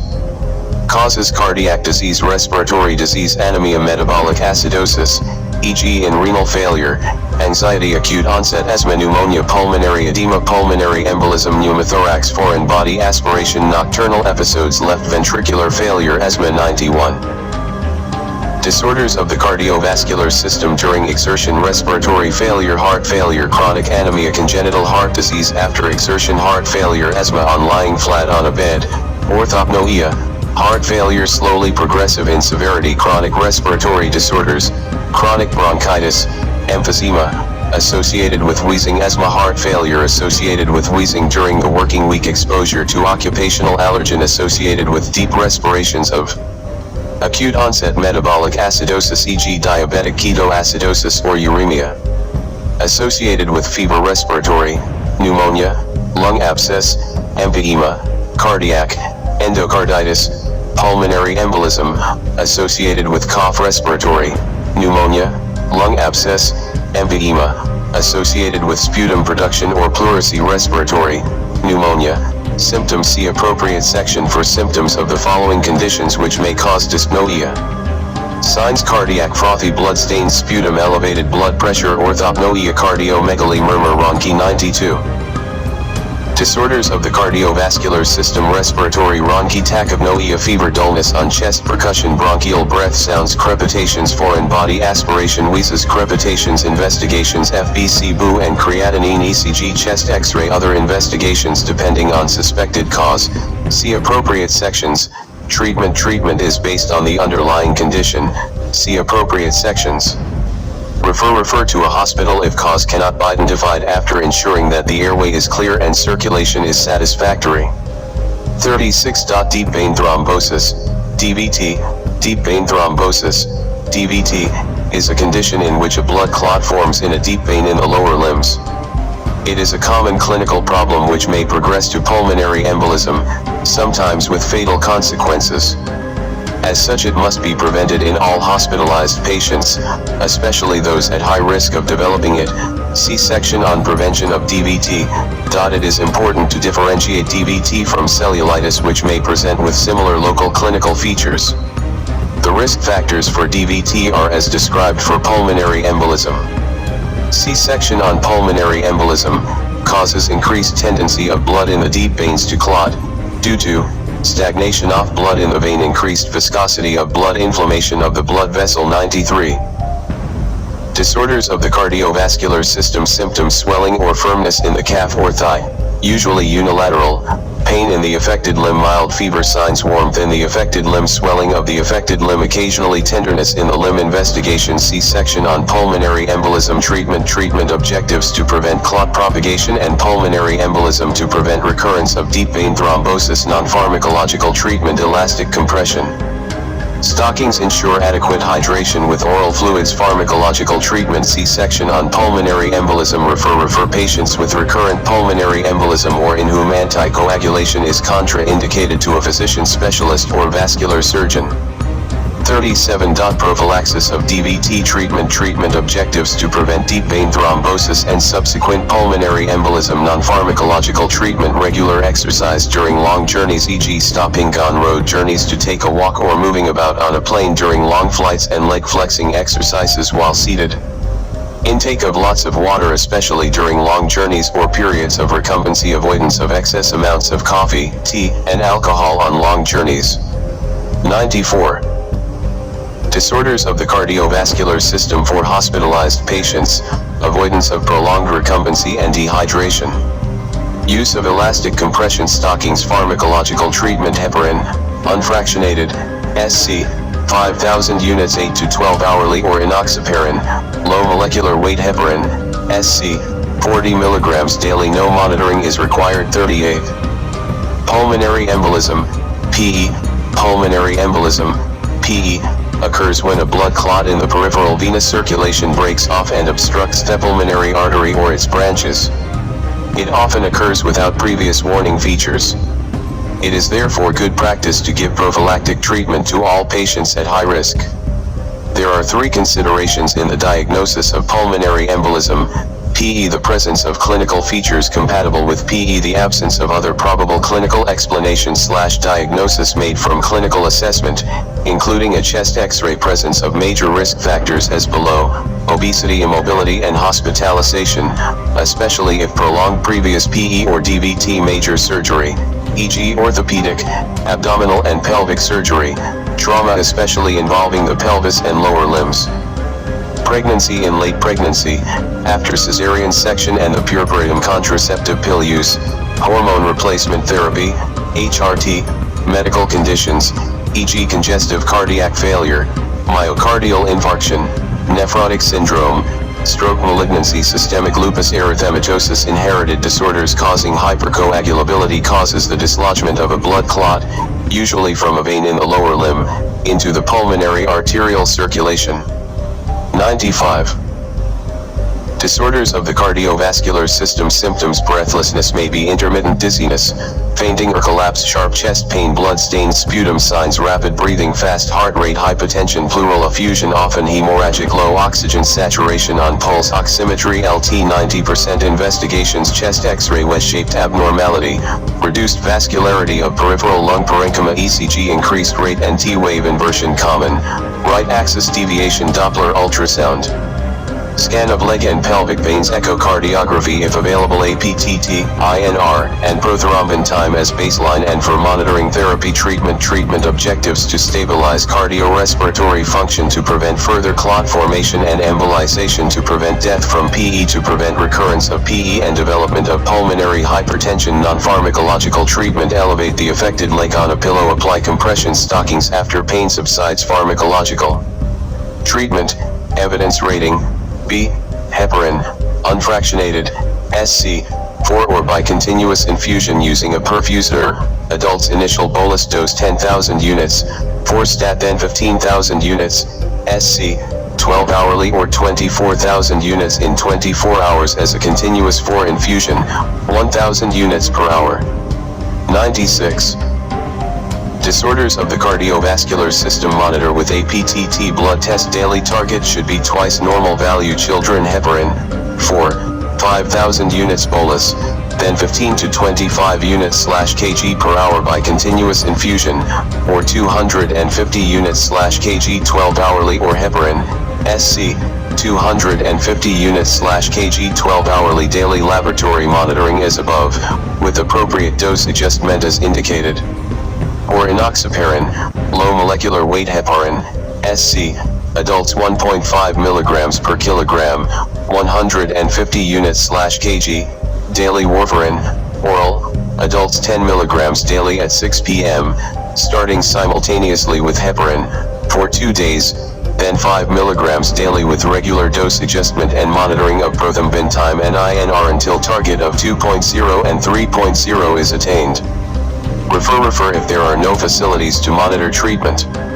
Also, patients with recurrent pulmonary embolism must be referred to a physician specialist or vascular surgeon for expert evaluation.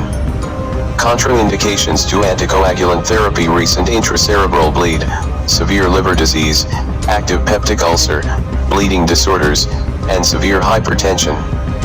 Note: warfarin is contraindicated in pregnancy. Give heparin instead. Heparin is continued until adequate warfarin dose and INR targets are reached. 39. Hypertension in adults. This is a condition in which the blood pressure of an adult is persistently higher than 140/90 mmHg in a non-diabetic, or above 130/80 mmHg in a diabetic, based on the average of 2 or more properly measured blood pressure readings.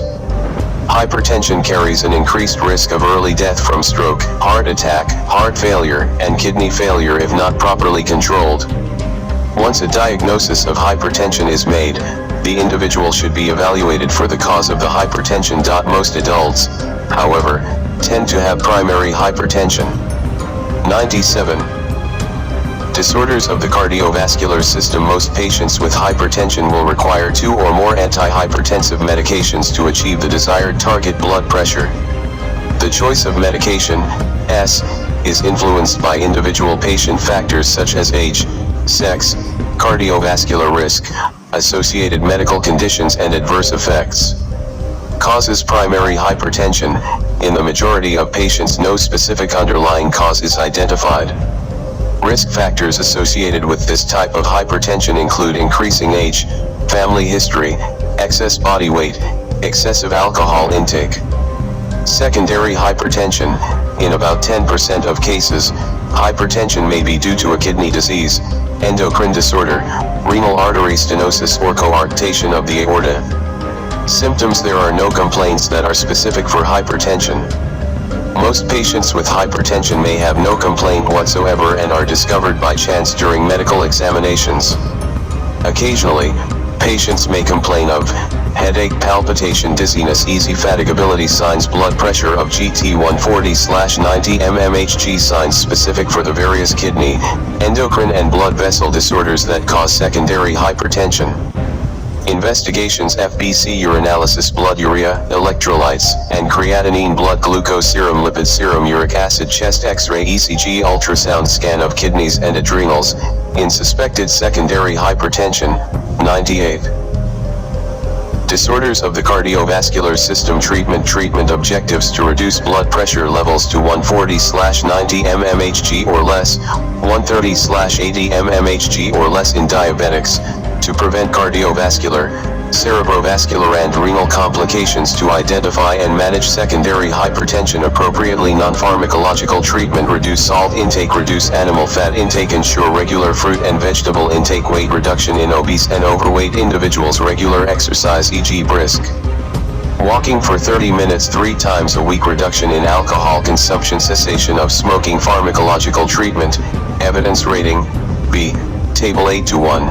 Antihypertensive treatment by drug class. Antihypertensive class comments: thiazide, diuretics, bendraflumethiazide, bendrafluazide, oral, 2.5 mg daily. Use with caution in gout, diabetes mellitus, and dyslipidemia. Enhances effectiveness of other classes of antihypertensives when used in combination. Beta blockers: atenolol, oral, 50-100 mg daily, or bisoprolol, oral, 5 to 20 mg daily, or carvedilol, oral, 6.25 to 25 milligrams 12 hourly, useful in angina and post-myocardial infarction, when not contraindicated.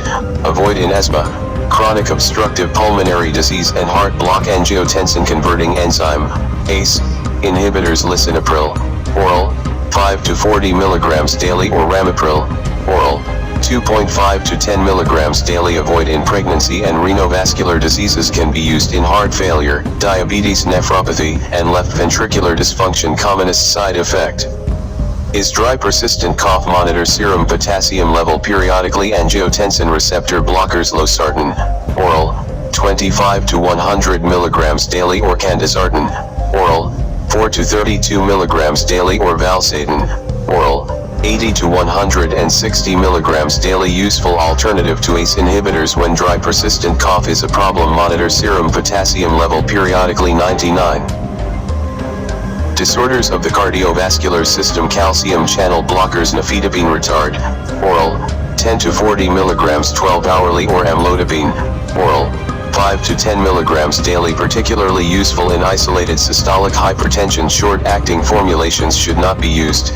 See hypertensive emergencies, Table 8 to 1. Continued antihypertensive treatment by drug class alpha blockers. Prazosin, oral, 0.5 to 20 milligrams in 3 divided doses, starting at an initial dose of 0.5 milligrams 8 to 12 hourly and increasing gradually. Usually used with other antihypertensives. First dose given at night to avoid hypotension. Centrally acting agents. Methyldopa, oral, 250 mg 1g 8 to 12 hourly. Effective in the treatment of hypertension in pregnancy. May be used in asthma and heart failure. Vasodilators. Hydralazine. Adults, oral, 25 to 50 milligrams 12 hourly. Slow for injection over 20 minutes, 5 to 10 milligrams diluted with 10 ml normal saline. Repeat after 20 to 30 minutes if necessary. Used in combination with other antihypertensives. Useful in hypertension associated with pregnancy. Used in hypertensive emergencies. Refer the following categories of hypertensive patients to an appropriate specialist. Those not achieving the target blood pressure, BP, level after several months of treatment. Those on 3 or more antihypertensive drugs, yet have poor BP control. Those with worsening of BP over a few weeks or months. Those with plasma creatinine levels above the upper limit of normal. Those with diabetes mellitus. Those with multiple risk factors, diabetes, dyslipidemia, obesity, family history of heart disease. Those not on diuretics but have persistent low potassium on repeated blood tests. All children, young adults, and pregnant women with elevated BP. Hypertension in children and adolescents. Hypertension in children is defined as an average systolic and/or diastolic blood pressure that is greater than or equal to 95 th percentile. For gender, age, and height on 3 or more separate occasions taken in the right arm, in view of possibility 2 of coarctation of aorta, with an appropriate cuff size that covers of the 3 length of the arm, between shoulder and elbow, and encircling the whole arm. 100. Disorders of the cardiovascular system in general. A blood pressure of GT 110/70 mmHg in children aged 2 to 5 years and GT 115/76 mmHg in those aged 6 to 12 years and more than 128/82 mmHg in adolescents is considered abnormally elevated and would require a referral to, and evaluation by, a pediatrician. Most childhood hypertension, especially in infants and younger children, is due to secondary cause. See section on hypertension in adults. Adolescents, however, more commonly have primary hypertension. Causes: renal disease e.g. chronic pyelonephritis, hydronephrosis, vascular e.g. coarctation of aorta, renal artery stenosis, endocrine disorders e.g. pheochromocytoma, Cushing's syndrome, Conn syndrome, obesity. Primary, essential, hypertension symptoms may be asymptomatic: chest pain, headaches, dyspnea on exertion, excessive sweating, leg swelling, palpitations, hematuria. Signs: BP GT 110/70 mmHg in children aged 2 to 5 years, GT 115/76 mmHg in children aged 6 to 12 years, GT 128/82. MMHG in adolescents. Specific signs of various system disorders. Investigation as in adults. Treatment objectives to reduce blood pressure levels to LT 95th percentile for age, gender and height in the absence of end organ damage, otherwise to LT 90th percentile with end organ damage, 101. To prevent complication. To treat underlying cause. Non-pharmacologic treatment. Lifestyle changes are recommended, e.g. weight control, regular exercise, low-fat, low-sodium diet. Pharmacologic treatment. Evidence rating, C. Hydralazine. Children. Oral, 12 to 18 years, 25 mg 12 hourly. Increased to usual maximum 50 to 100 mg 12 hourly. 250 to 500 micrograms/kg 8 to 12 hourly. Increased as necessary to maximum 7.5 mg per kilogram daily. 1 month 12 years, not exceeding 200 mg. Neonate 250 to 500 micrograms/kg 8 to 12 hourly.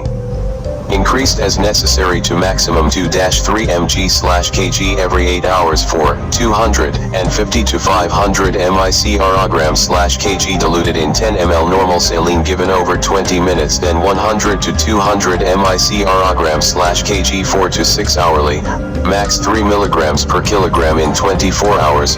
Angiotensin converting enzyme, ACE, inhibitors. Enalapril. Children 12 to 18 years, initially 2.5 mg daily, increased to maximum 10 to 20 mg daily in 1 to 2 divided doses, initially 100 micrograms per kg daily, increased to maximum 1 mg per kilogram daily in 1 to 2. 1 month 12 years, divided doses, neonate 10 micrograms/kg daily, increased to maximum of 500 micrograms/kg daily in 1 to 3 divided doses. Angiotensin receptor blockers. Losartan. Children 6 to 16 years, weight 20 to 50 kilograms, 25 to 50 milligrams daily. 102. Disorders of the cardiovascular system. Disorders of the cardiovascular system. Weight GT 50 kg, beta blockers. Propranolol 50-100 mg daily. Children 12-18 years, 80-160 mg 12 hourly. 1 month 12 years, neonate 250 microgram 1 mg/kg 8 hourly. 250 micrograms/kg 8 hourly. Calcium channel blockers. Nifedipine. Children 12 to 18 years, 1 month 12 years, 5 to 20 milligrams 8 hourly. 200 to 300 micrograms/kg 8 hourly, maximum 100 milligrams daily. Or amlodipine. Children 12 to 18 years, 1 month -12 years, 5 to 10 milligrams daily. 100-400 micrograms/kg daily, maximum 10 milligrams daily. Diuretics. Bendraflumethiazide. Children 12 to 18 years, 2 to 12 years, 2.5 milligrams daily. 50 to 100 micrograms/kg daily. 1 month 2 years, 50 to 100 micrograms/kg daily. Refer all cases to a specialist for investigation and treatment. 40. Hypertensive emergencies. Severe hypertension, usually BPGT 180/120 mmHg in adults and lower levels in children, may be associated with acute neurological, cardiovascular, or renal compromise, and could be fatal. Hypertensive emergencies include hypertensive encephalopathy, left ventricular failure associated with severe hypertension and dissection of aorta, hypertension with myocardial infarction. 103. Disorders of the cardiovascular system. Acute glomerulonephritis with severe hypertension. Eclampsia, in pregnant women. Rapid correction of blood pressure with careful monitoring to avoid a precipitous drop is indicated in these circumstances. Treatment objectives to limit further organ-related complications by controlled reduction of BP to return diastolic blood pressure to LT 110 mmHg within 1 hour, within 10 minutes for dissecting aneurysm. Non-pharmacological treatment. Strict bed rest. Pharmacological treatment. Evidence rating, A. Hydralazine, 4. Adults 5 to 10 milligrams slowly over 20 minutes. This dose may be repeated after 20 to 30 minutes, until the patient is conscious and can take oral medications. Children 12 to 18 years, 5 to 10 milligrams 12 hourly, repeated every 4 to 6 hours as necessary. 100-500 micrograms/kg, repeat every 4-6 hours as necessary. Maximum 3 milligrams per kilogram daily, not exceeding 60 milligrams. 100 to 500 micrograms/kg, repeated every 4 to 6 1 month, 12 years, LT 1 month, hours as necessary. Maximum 3 milligrams per kilogram daily, or labetalol. 4. Adults 50 milligrams over 1 minute, repeated after 5 minutes if necessary, to a maximum of 200 milligrams. Children 12 to 18 years, 50 milligrams over at least 1 minute, repeated after 5 minutes if necessary. 1 month minus 12 years, 250 to 500 micrograms/kg as a single dose, maximum 20 milligrams. 104. Disorders of the cardiovascular system. Note: nifedipine, sublingual, is not recommended for emergency treatment of hypertension due to the erratic and unpredictable drop in BP, which may be associated with dire consequences. Refer patients with possible secondary hypertension should be referred to specialist centers for further investigations and management. 41. Stroke. A stroke or cerebrovascular accident is a rapidly developing focal, or global, disturbance of cerebral function lasting 24 hours or longer, or leading to death, with no apparent cause other than a vascular origin. The risk factors for a stroke include hypertension, diabetes mellitus, cigarette smoking, cardiac arrhythmias, obesity, plasmolipid abnormalities, heart and peripheral vascular disease, and excessive alcohol intake. Strokes are usually sudden.